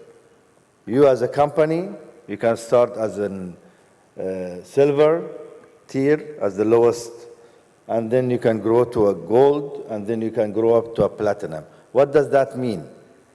If you are in certain tiers, you will get benefits, you will get privileges. As we all know, trade, shipping, and logistics has a lot of bureaucracies, a lot of frictions. So the aim of this program, eliminate friction, easing the smoothness of the flow of cargo and goods across the globe. Imagine a shipment moving Brazil, going to Senegal, going through Dubai, ending in Vietnam. And everywhere there are friction. How we eliminate these frictions? So we are talking to every government in the hubs that we will sign with to smoothen the flow of goods. Don't do too much inspections.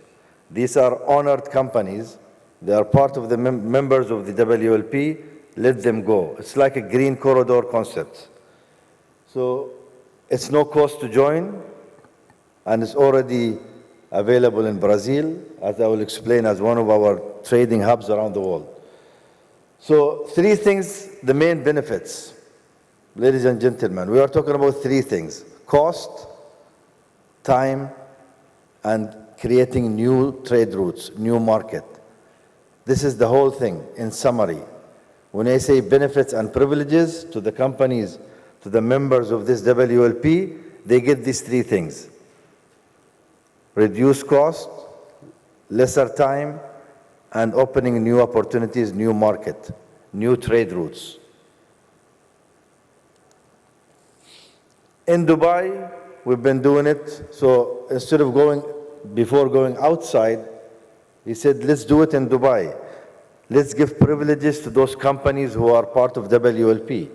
So this is an initial outcome of the program. We have up to 52% in cost saving for companies, up to 48 hours saved in time, and growth of 40% of trade. It's a win-win program. The more you do business, the more you do trade, you get more benefits. That's the whole idea. We had a global summit witnessed by our chairman of WLP, His Highness Sheikh Ahmed bin Saeed Al Maktoum. We had 200 participants from 25 countries. That shows that we are on the right track. People are accepting WLP. Companies are willing to join WLP. So the status, as we said, it's a 3 membership. And you can start with, as a company, you can start with the silver. If you do more than 10%, you can grow to gold. And if you do more than 20%, you can grow to platinum. And what are these benefits? The benefits, again, has to do with the cargo movements. For example, you can get a facilitated movement between ports, fast-tracked cargo movement, reduce administrative cost. So as again I said, it's cost, time, and opening a new market for those companies. So these are the hubs, ladies and gentlemen. As of today, we have 21 registered hubs and 60 partners. So when I say partners, for example, in Brazil, we have 4 partners. When I say partners, are the companies and authorities in Brazil. 1 is the Port Authority of Brazil. 2, DP World Santos is the port operator in Brazil.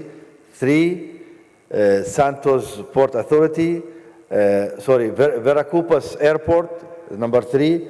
And number 4 partner is Azul Airlines. And 5th will be customs, Brazilian customs.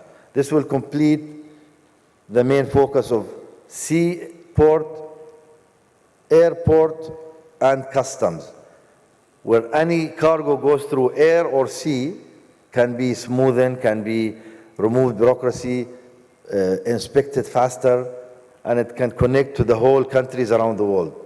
It can go through Senegal, and each place it will be distant in this hub, they will get benefits. It will be faster and cheaper. So that's the whole idea.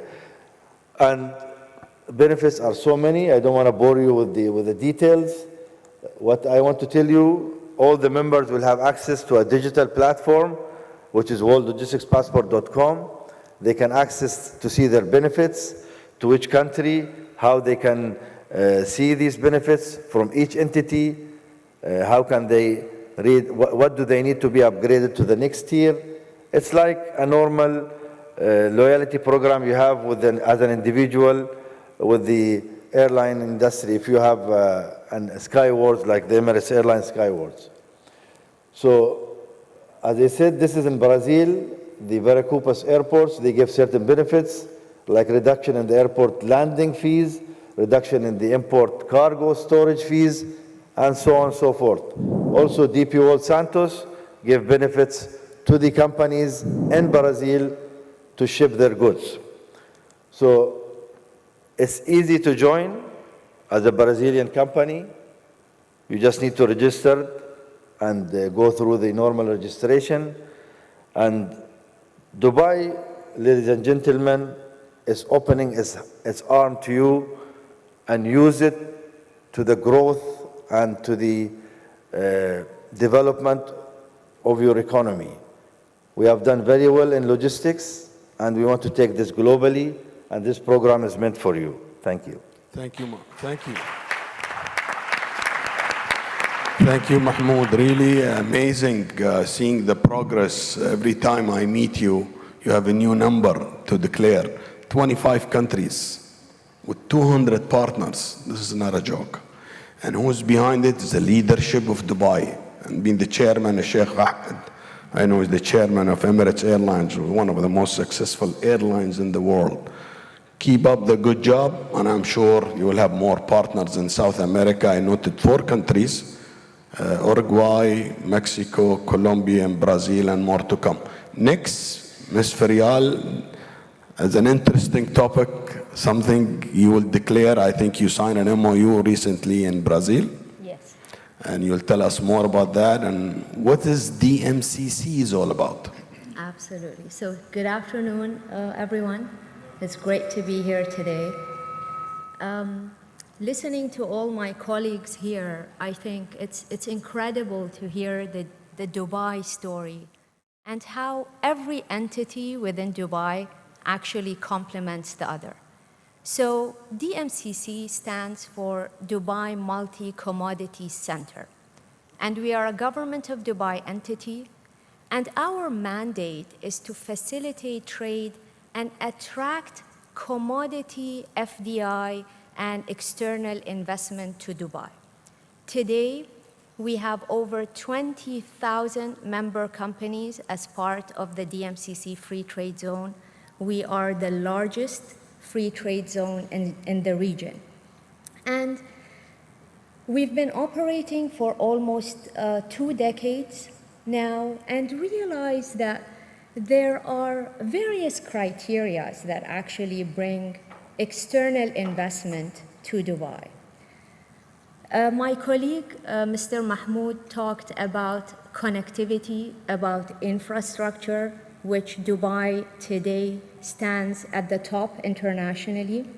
But also we have the regulatory environment, where free trade zones, and one of them being DMCC, offer their own rules and regulations, which enable 100% foreign ownership, which enable exemption of taxation, a commitment for exemption of taxation for 50 years, and no restrictions on capital repatriation back to your home country. Now, from a regulatory perspective also, we have the DIFC, Dubai International Financial Center, that operates under the common law. So any external companies wanting to set up within the free zone who choose not to go by the local law have the ability to adopt other jurisdictions, which is available in the UAE. The third also is innovation. I mean, Dubai has always led innovation, has always led digital transformation, and we have seen very much with the pandemic how consumer behavior has changed. I mean, now we are all talking about remote working, about online learning for our kids at school. We're talking about telehealth. So with this behavior changing, it also pushes all of us towards digital transformation and enabling our services to our partners and members digitally. DMCC today offers our services 100% online. So you can be sitting anywhere in the world today and actually register and open a company and operate it in Dubai without actually ever wanting to come and physically visit our offices. So this in itself is a testimony in terms of how much Dubai has progressed when it comes to smart government and the adoption of digital technology and enablement. That's it from my side. Really, I think it's clear how UAE is, I think it's a case, I sound like promotional, but mind me, because really, I really mean it when I meet foreign delegations. I strongly always recommend that UAE need to be studied in totality. We have done a lot in 50 years. I'm so proud of what we achieved. Without any further ado, I know lunch is soon, but we have 2 speakers from Brazil, and nothing better than closing from Brazil.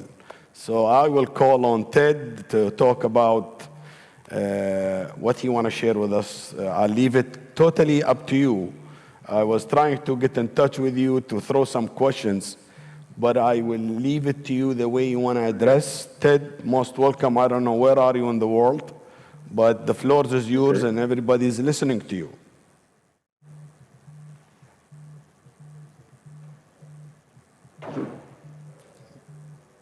Okay, thank you very much. I hope everyone is listening to me. Thank you very much. It's an honor to be with such a distinguished guest, Your Excellencies, ladies and gentlemen. And I'm calling from Brazil. I have a very short presentation. I understand the time. And I think I would talk about a blend of what I've been listening for the last hours here since talking about sustainability, food, safety and security, and also logistics and investment. So if you allow me, I will give a quick share of my presentation here. I hope everyone.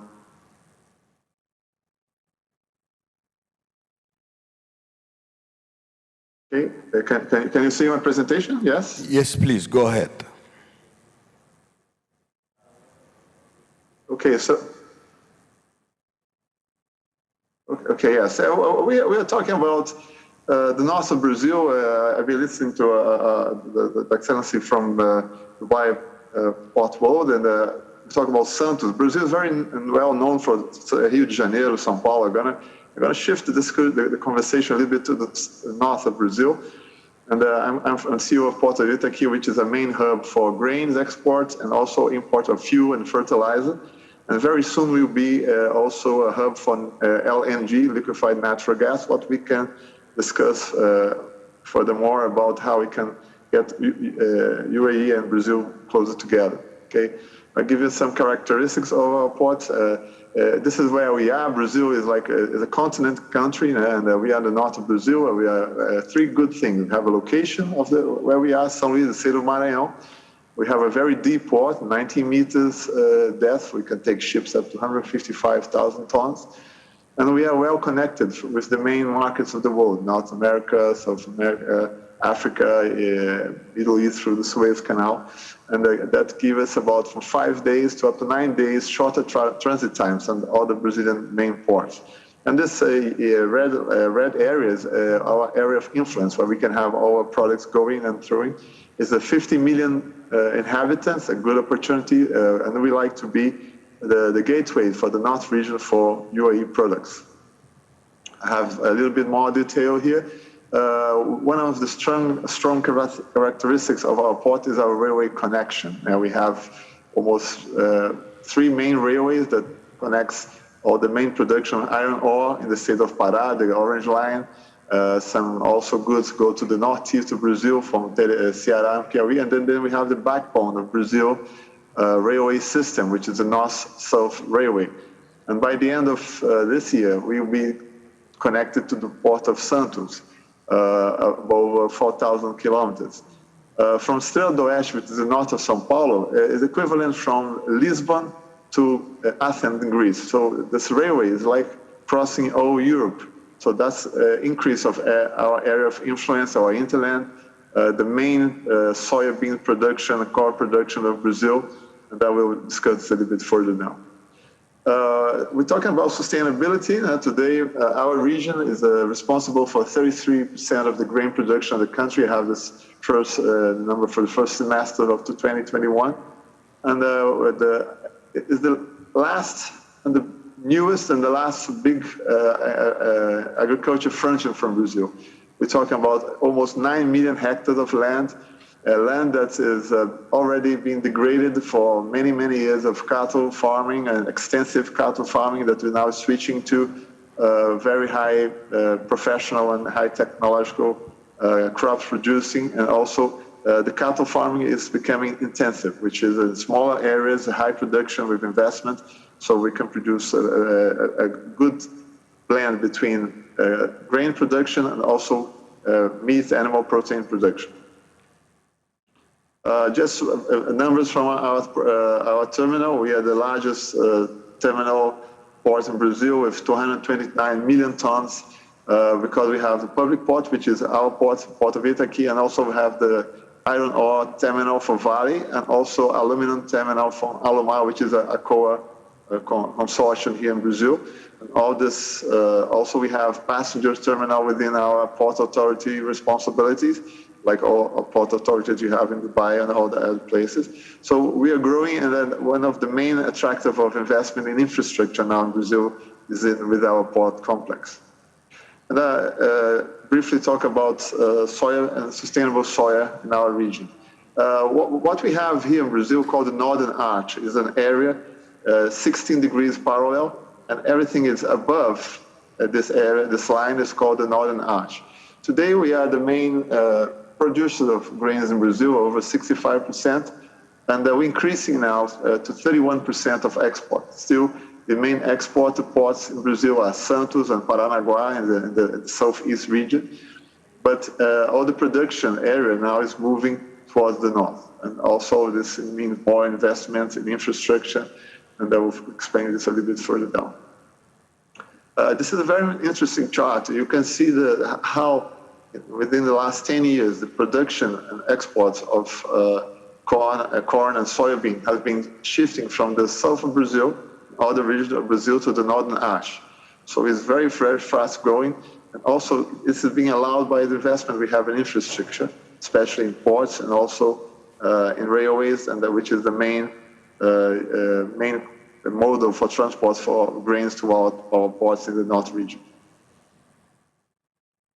And I'd like to also introduce how we can increase the supply of protein to the world, as Brazil is a warehouse for the world and increasing more with this responsibility, and also to tender for the environmental issues that is coming to knowledge. Now, so since 2006, the RTRS, the Roundtable for Responsible Soy, have been introduced, and is a global platform for multi-stakeholder dialogue in how to produce and increase productivity and trade and transport for responsible, using rules and regulations and restrictions that are higher than regular from the country laws. So we have a triple bottom line experience from social, economical, and environmental respect for how you produce the soya, how you ship through the supply chain. And Port of Itaqui is glad to be part of this certification. These are some of the 180 plus members of which is today in this alliance. These are the biggest traders in the world, the main chemical companies in the world, and and also Worldwide Life Foundation. It's a blend of about production, exporting and importing of goods and agricultural goods, and also the environment.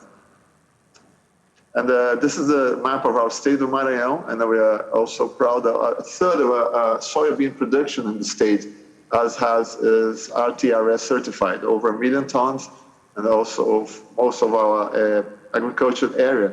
And this is an example that we like to move forward other regions of Brazil, and also to protect the environment, and also be able to support the increase of demand that we're going to have in the next few years. I'm going to show in a while. See, this is Brazil and the biomas. The green is the Amazon forest. The brown is the flatlands called Cerrado, which the main production of grains now are located.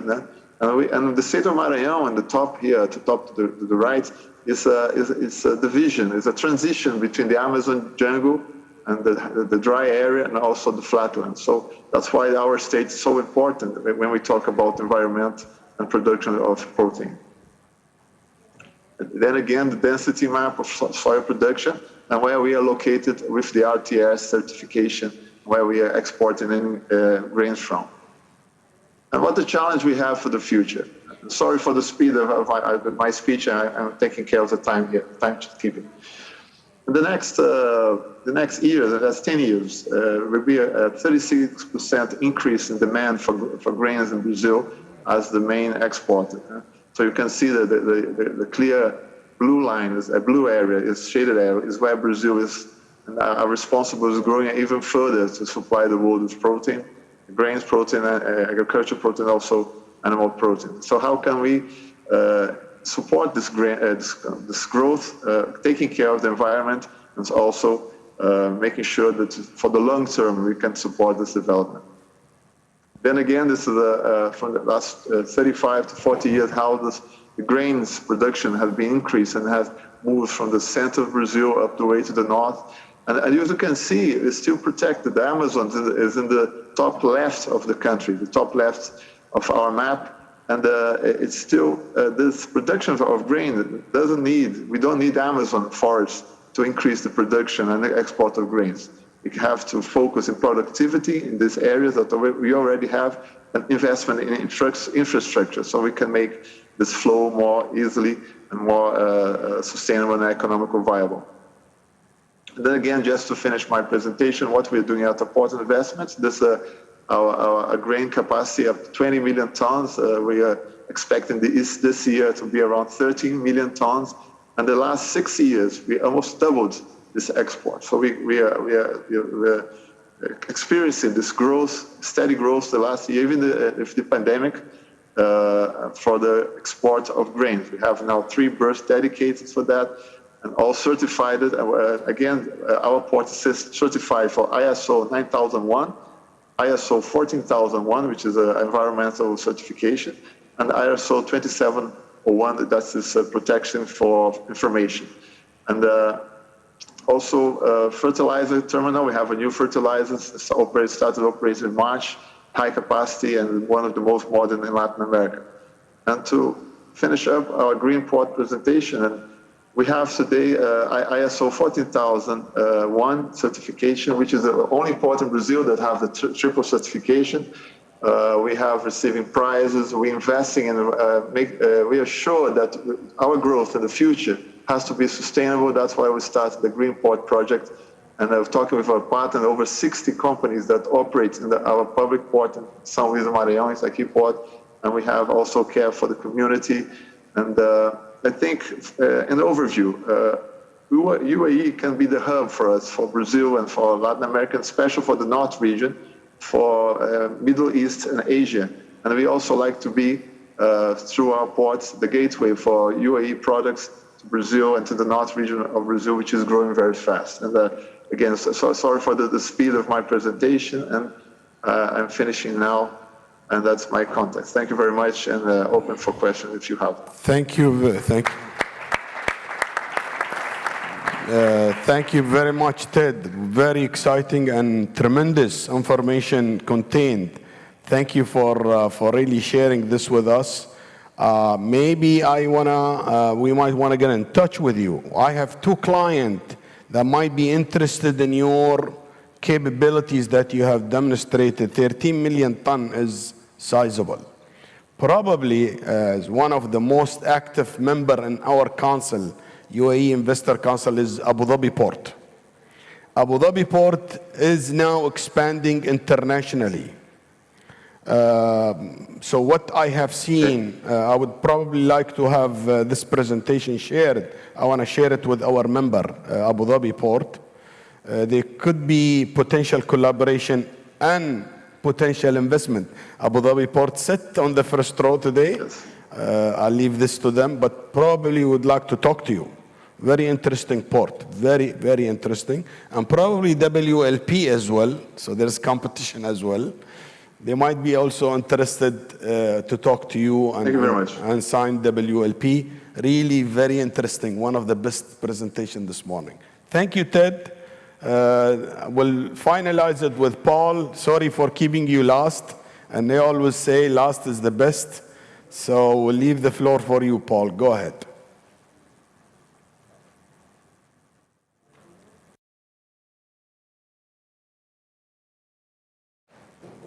Or Paula, did I pronounce it correctly in Brazil? It's Paula, huh? Yes.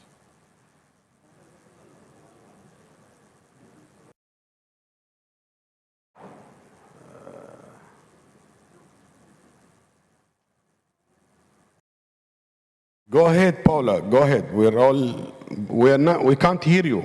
Maybe you activate the unmute.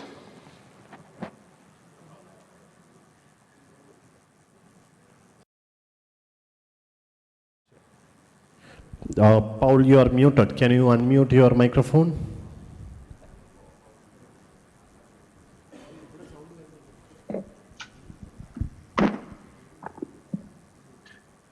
Vocês podem me ouvir agora? Perfeito. Thank you.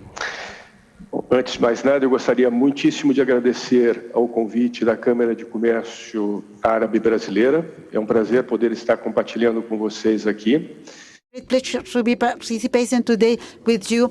I represent a second largest company that works with the Arabic market. For the exports, so we export to more than 100 countries. Actually, we export mainly from our headquarters to the companies in South America, and we have a lot of challenges, and specifically here in Brazil. The production of meat, conserving the biomass that are needed. So as Ted was talking to us, we have two of the most important biomas for the whole world.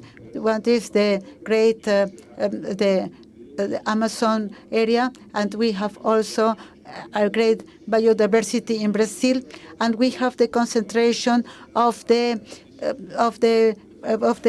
production, of the 85% of the production we have in these regions. So now we have a lot of animals for the raw material, so more than 40%. So that's why you can see how it is important to reconcile the production with the conservation. And here we believe that it is possible. Also because actually the livestock has a lot of importance because it's 10% of the GDP of Brazil, so about $200 billion, and that makes that the generation of wealth and the generation of wealth that come from the livestock is really important. And then we have the challenges. How can we produce without there's a necessity of stealing the trees that we have? So we are talking with our customers, and all the questions that we get. Some of the most important questions that they ask to us: how are you going to produce keeping the jungle alive? And so this is one of the questions that we received last year, and we received this question. We had a program that is structured so that we have the presence of the producer, and so that you have an idea that we have direct and indirect producers. Just in the Amazon area, we have more than 40,000 farms that produce for us. This is a great quantity. So a lot of animals that are supplied by them.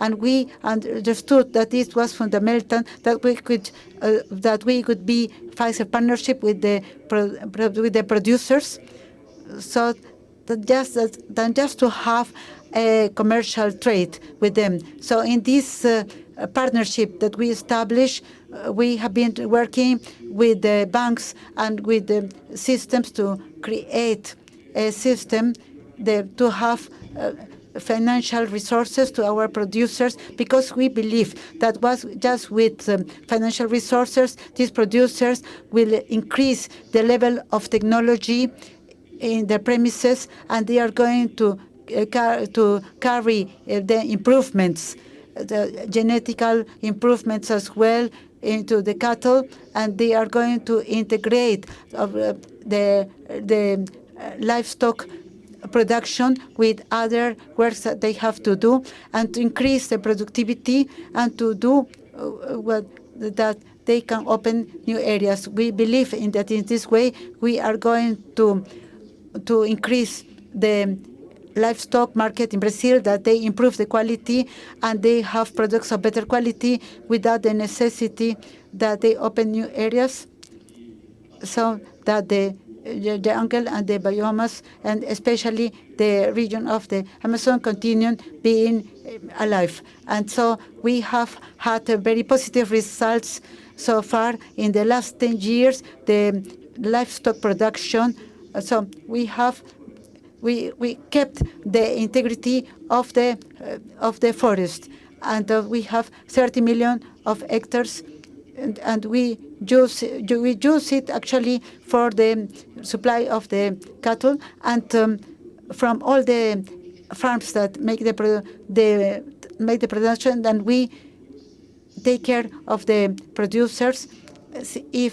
And we check always that the territory that they use is always intact, conserving the forest. And this makes sure that who is buying from Afridi is not just products of great quality, but it is product that is a friend of the environment. So a product that didn't have negative repercussion in the nature.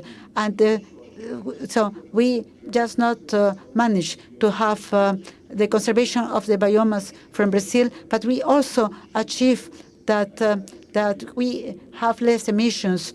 And so this is also the year that we are going to discuss the emissions and the climate change. So from the part of all the countries, so we can accept actually the reduction of emissions in our own production, and from the other side, we can reduce the emissions from the producers, from all the supply chain of the Mafridi.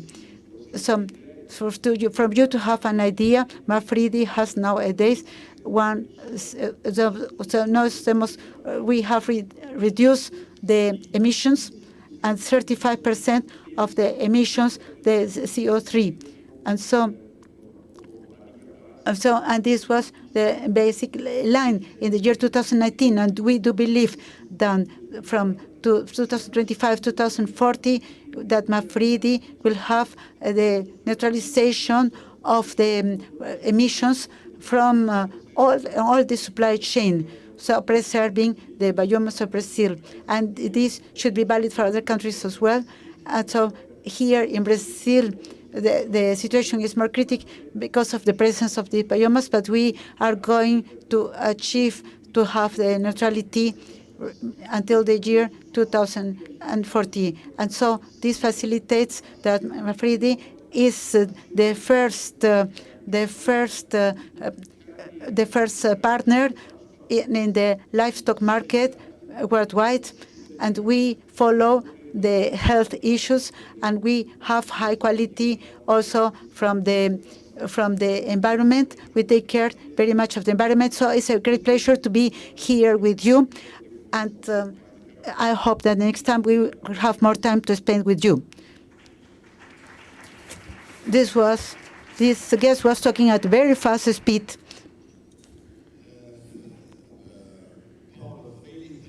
Muito obrigado, Paulo. É muito importante que estava falando 10% de pecuário, é número muito alto. Eu queria... Two of the most active investor in the UAE, national companies, and I want to leave the names with His Excellency Ali Shaheen to follow up with, because I think they could be partnering with Al-Dhahra or Jinan. And they have the know-how and they have the investment capabilities. So I'm very glad listening to Brazil today, as we have two investment opportunities, Mr. Chairman. We want to follow up with this, with Mr. Todd and Paul, what they had presented. We want to, I will speak with Mr. Shaheen later on. And I think Abu Dhabi Port, I'm very close, because I know they are a very active member. They might be looking at the port investment size, and maybe Al-Dhahra, ADQ, could be interested on the investment and the livestock capabilities. Sharikat Al-Dhahra. Concluding this session, maybe concluding the day, I was lucky to be present this morning, listening to the honorable ministers and the vice presidents, the Minister of Tourism, your speech, Mr. Chairman, the rest of the speakers,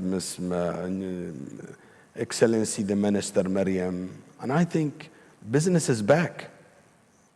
There's a lot to be talked about. I'm listening from 10 a.m. to 10 and would like 2, and then would like to take it for further 2 or 3 hours. And I think Brazil and UAE, honestly speaking, I'm really glad. Again, thanking you, Shaheen, Your Excellency, what you have done with the Mr. Chairman of the Arab Chamber. This is an excellent opportunity. Please come back. Please come back. Let's do this. I did not expect it to be of this level. It's a highly, highly organized. And I know now I can give you a strong reason why you condensed it all together. You put us last. Thank you for that, because I could conclude as well. So it's an opportunity. Really, thank you all. I will not take any further time because lunch is pressing now. And it's been a wonderful day. Wonderful speakers who've given us hope Business is back. The pandemic slowly is over. Enjoy the expos and most welcome to the UAE. This is your partner forever. Thank you.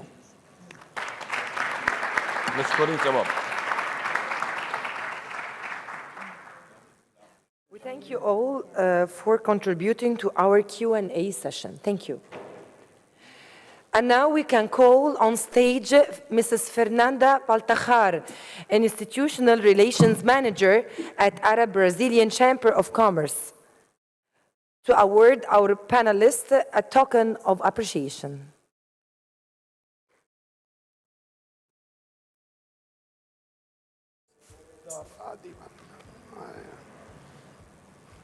Mrs. Fernanda. She's not here.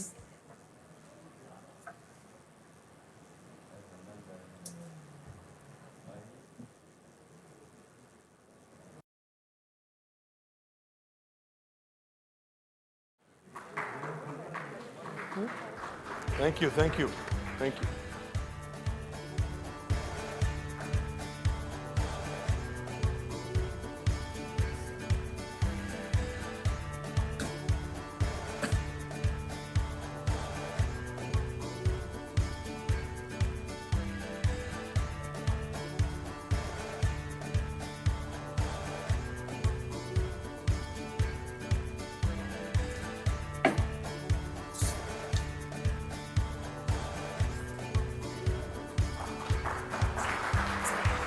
Thank you so much.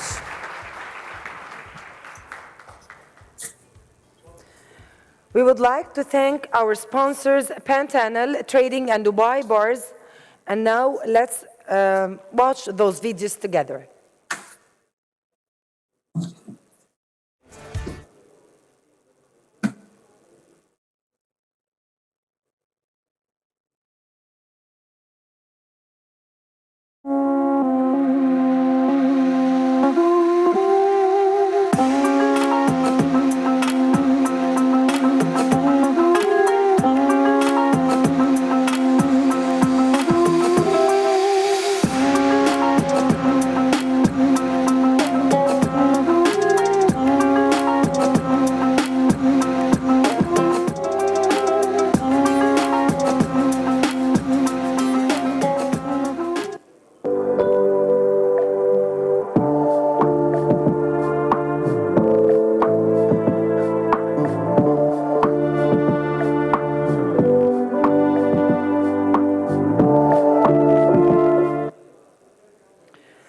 We are approaching the final moments of the Amazon Economic Sustainability Forum.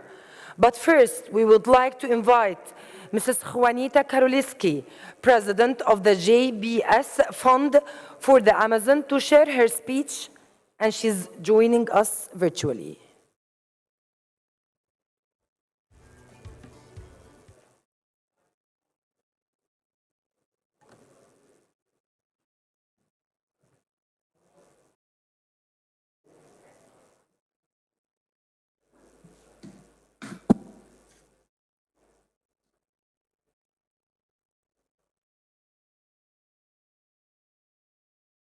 Bom dia.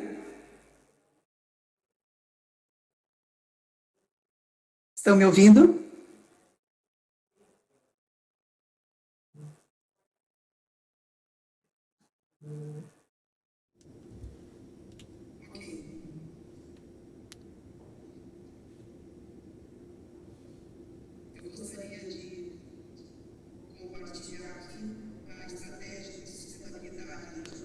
So here we are talking about sustainability. I would like to tell you about the initiative that the JBS is doing in this sense.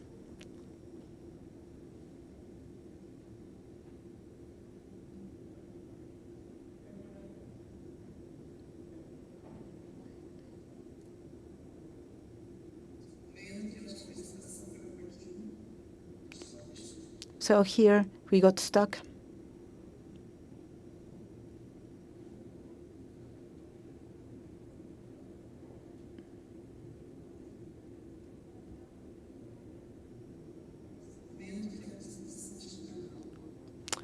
Sorry, you got stuck. Who is JBS?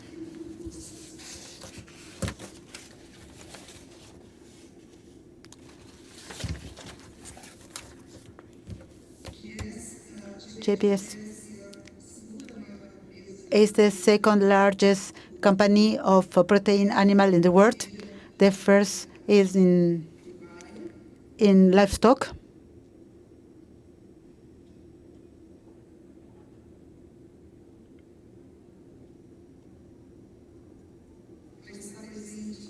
It is present in more than 140 countries. It has more than 400,000 customers.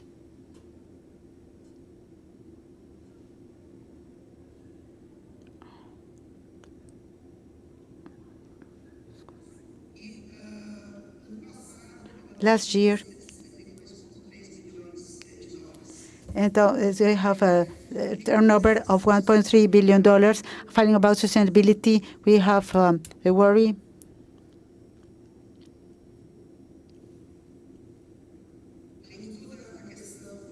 Apart from all the question of the food security, JBS said that the growth, we understood that the climate change has urgency. So, and this is fundamental. And then we have the need, all the sector, private and public sector, the civil society, to work together in order to mitigate the climate change. And the sustainability is also part of the strategy of JBS. And from this depends also the sustainability of the planet. And to continue with this company is working a lot with sustainability. The companies that are not capable of maintaining this sustainability will not have a life on the long term. And it is not about the finance, but it is also a reality that what we need. That's why JBS has the commitment, has reduced the emissions of gas for all the supply chain. So considering the emissions, directs and indirects, for 40%. And so we want to report our changes in the climate changes. So the commitment of the JBS for, please, next page. Another page, please. The commitment of JBS until 2014 is generate a reduction of 30% of CO2. So for the operations of the company compared to 2019, to make investments of $1 billion in the next 10 years in projects of reduction that are going to be valued for that are going to be studied by our board members. And then we have to check the emission of gases and the investment of $6 billion until in the R&D to find solutions of integration of the emissions. So, and then we have to intensify we have to use the technology that is of high use, and we have also the climatic goals, and we can do more than following the supply chain, and we have to understand the Amazonic area. It is important, and that we have the biggest forest in the world, and it has the greatest biodiversity in the world, and therefore we have invested in the funds JBS that we are going to explain about the work that we are doing. The Amazonic forest has more than 5 million square kilometers, and there are more than 20 million people living there. The Amazon is very important to regulate the climate because they can capture the carbon in the air. So we can have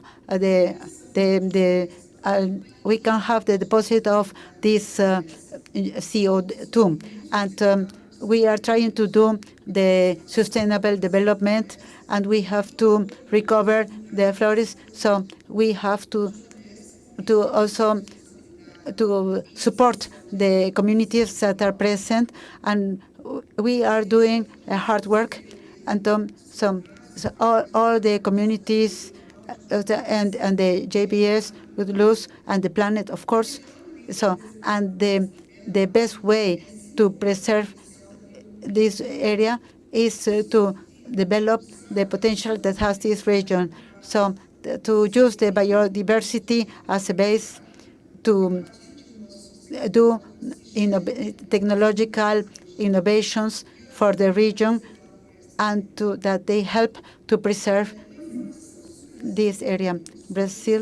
In Brazil, they did a study that said that if just Brazil could do in the more sustainable way the products they produce in the Amazonia, they could produce more than $10 billion more. That means that nowadays we reach 0.17% of the global market that moves $200 billion per year. This research was done by a Brazilian that makes studies in University of New York. So we have this organization that was created from JBS, and we have to finance and create systems for sustainability. We want to conserve and preserve the forest, and we try to make the better life for the people here. And these funds, they have also the help of 4 partners. JBS is committed. Please, the next. Please keep the last one. JBS. So we are going to donate. We are going to increase the donations until the year 2030. Our goal is to reach 1 billion reais. This is Carrizo, Brazil. I would like to invite you so that you visit our site, so that you get to know our work. These funds, they have their own governorship. We have an administrative council that is independent, that is formed by people that are very well acquainted with our system. This consultancy system helps us to define the strategy and to guarantee that all the projects are working within the 3 pillars that we have. And then we have also a technical team that use the help to study the projects before they are approved. All this process is paid by one of the companies. We have a lot of transparency. And then we have the first part of the projects. I would like to talk about them. These projects are from 2 to 5 years because nothing can be done in the short term. And we want to create initiatives that are autosufficient and that they can sort out the problems, so that these projects, the first we are going to invest 50 million in the 5 years. Now I wanted to comment about these projects of the supply chain, because we have to invest in the chains that have more potential.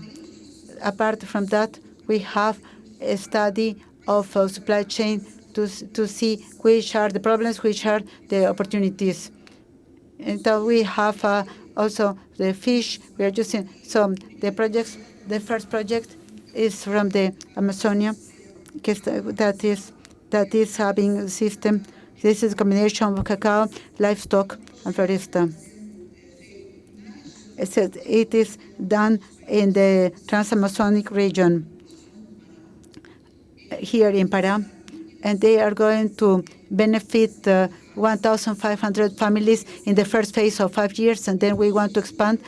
And the objective is to work on the 3 pillars: conservation. We want to generate income for these producers. They are small producers.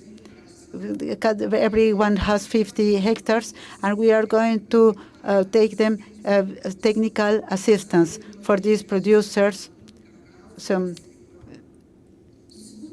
the second project we are going to continue is a project that make participate the community, and we want to construct a biofabric, and the main objective is the raise the value, because at the end they pay less money to the local producers, and we want to process and give a product that is of high value, and also to increase the income of these producers, so that we can prepare all these young people. So the third project is about fishing, that is based in one of the most representative fishes of the Amazon region, and we are working with 35 communities, and so we want to create added value. They depend a lot in transport of fish for through the shipping, and they are constructing ships, but they need to create an environment for the transport that is more suitable. So this is a project that is very interesting because it comes already. It has been done since 2 years ago, and so this is a sustainable way. So the refrigeration of this shipping is very important. So Beatriz, please, can you pass to the next ones? And we have also some problems apart from the technical assistance, is the access that they have. The small producers, now they cannot reach credit in the institutional place. So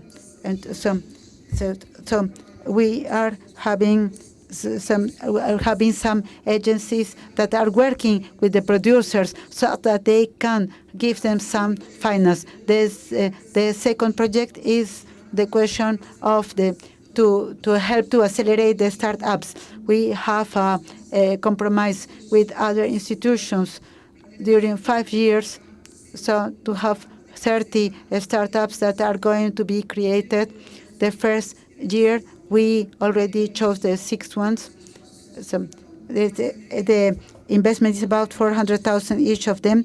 So we are going to do a part of the administration. All these businesses, they respect the biodiversity of the Amazon region, and we are trying to do it with professionals from the region. And the third initiative that we have is a partnership with Embrapa.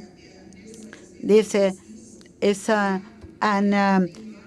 company of Brazil that is specialized in research. And so they study how they can use the use of the products for cosmetics, and there we have the opportunity with the vegetal protein. And so this partnership will last for 3 years. So we are making the studies from everything that can be commercialized. Now we are preparing the second part, the second supply chain. I was following also this. We were talking about tourism. This is one of the fields where we can make some investments, and we should always be worried in every project of the Amazon region and then we should work with the companies that are already present there. They are already familiarized with the bottlenecks that they face, and to respect each community that is there. We are taking care of that, and we are working a lot with the partnerships. Beatriz, please. Next screen. These projects of the first part, we already have the commitment. So we will have more than 14,000 families that will benefit. We want to increase the production from 22 to 39% in a sustainable way. We want to recover the hectares for the chocolate, for the cacao, and we want to increase 30 to 40% for the small producers, and we want to generate a reduction of the production, the emission of carbon per year, and so we need to practice good practices. As we heard about Mafridi, that is very important. So we have to create a sustainable aspect. And with all these projects, as I mentioned before, so we have investment 50 million, and in conjunction with other institutes, we want to generate impact, social impact, and for the environment. So for the environment is also very important. The next one, Beatriz. Entonces, with us, as I had mentioned before, so we have the Foundation Elanco. We have the overseas resorts. We have Aviagen. This is a company that is specialized in genetics. All these partners, they are participating in our projects. We have different ways of participating. It can be in a direct way, or you can participate in projects. And live here to finalize. I would like to thank the opportunity to share with us this initiative that is important. This initiative is very important. They are looking for all the possible solutions, and we do believe, because of all the information that we received, and also that from COP26, that we have to work together, so that we can preserve the Amazon area. I would like to finalize leaving an invitation. Who would like to help this initiative to preserve the planet? I'm not present there, but JBS is present there, and you can talk to them. So about these opportunities there, we will be ready to answer your questions. Thank you very much.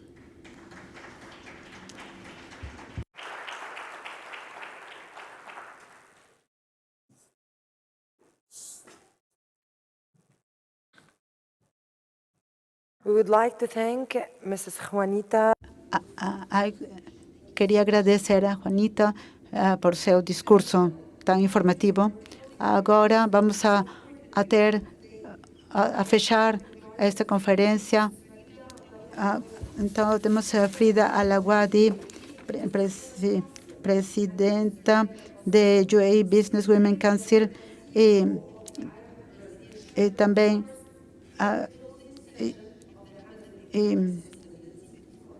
para fechar esta sessão.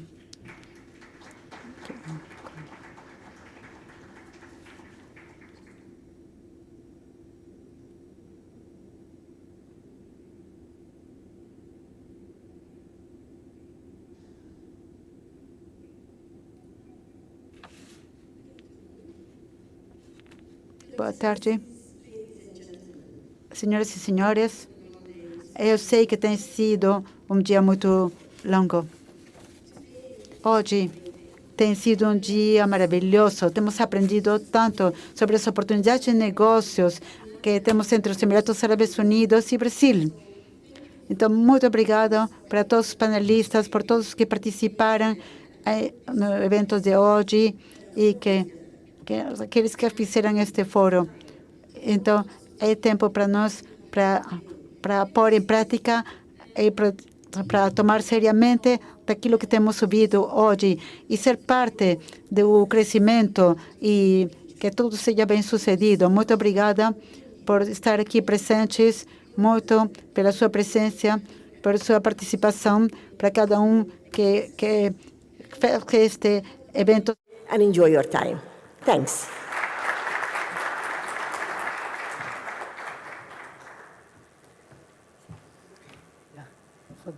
Okay. I just would like to thank everyone. It was a great honor to have this forum today.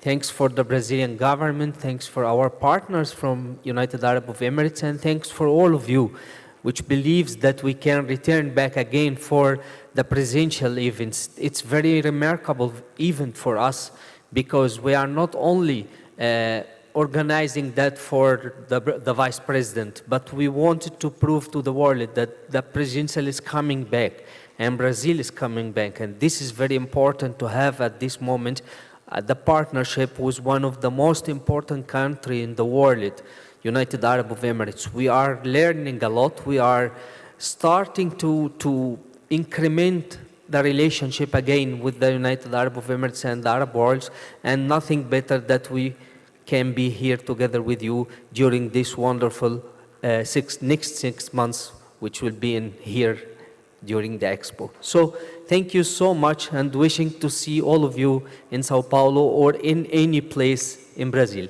Thank you so much.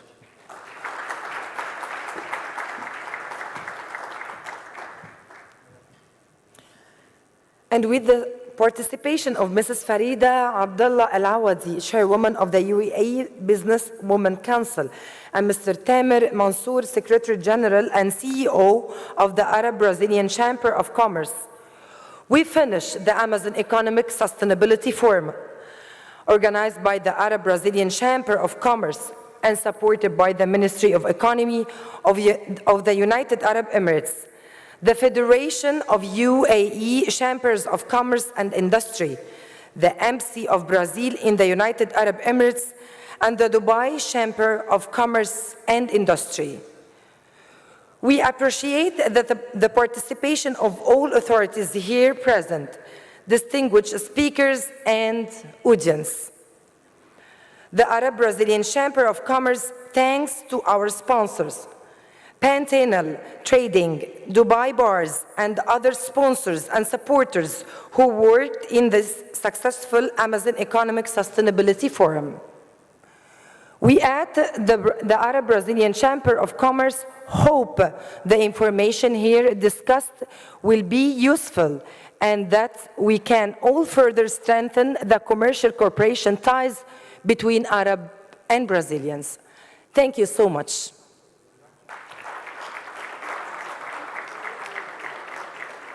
We invite the audience to join us on the second floor where lunch will be served. Thank you.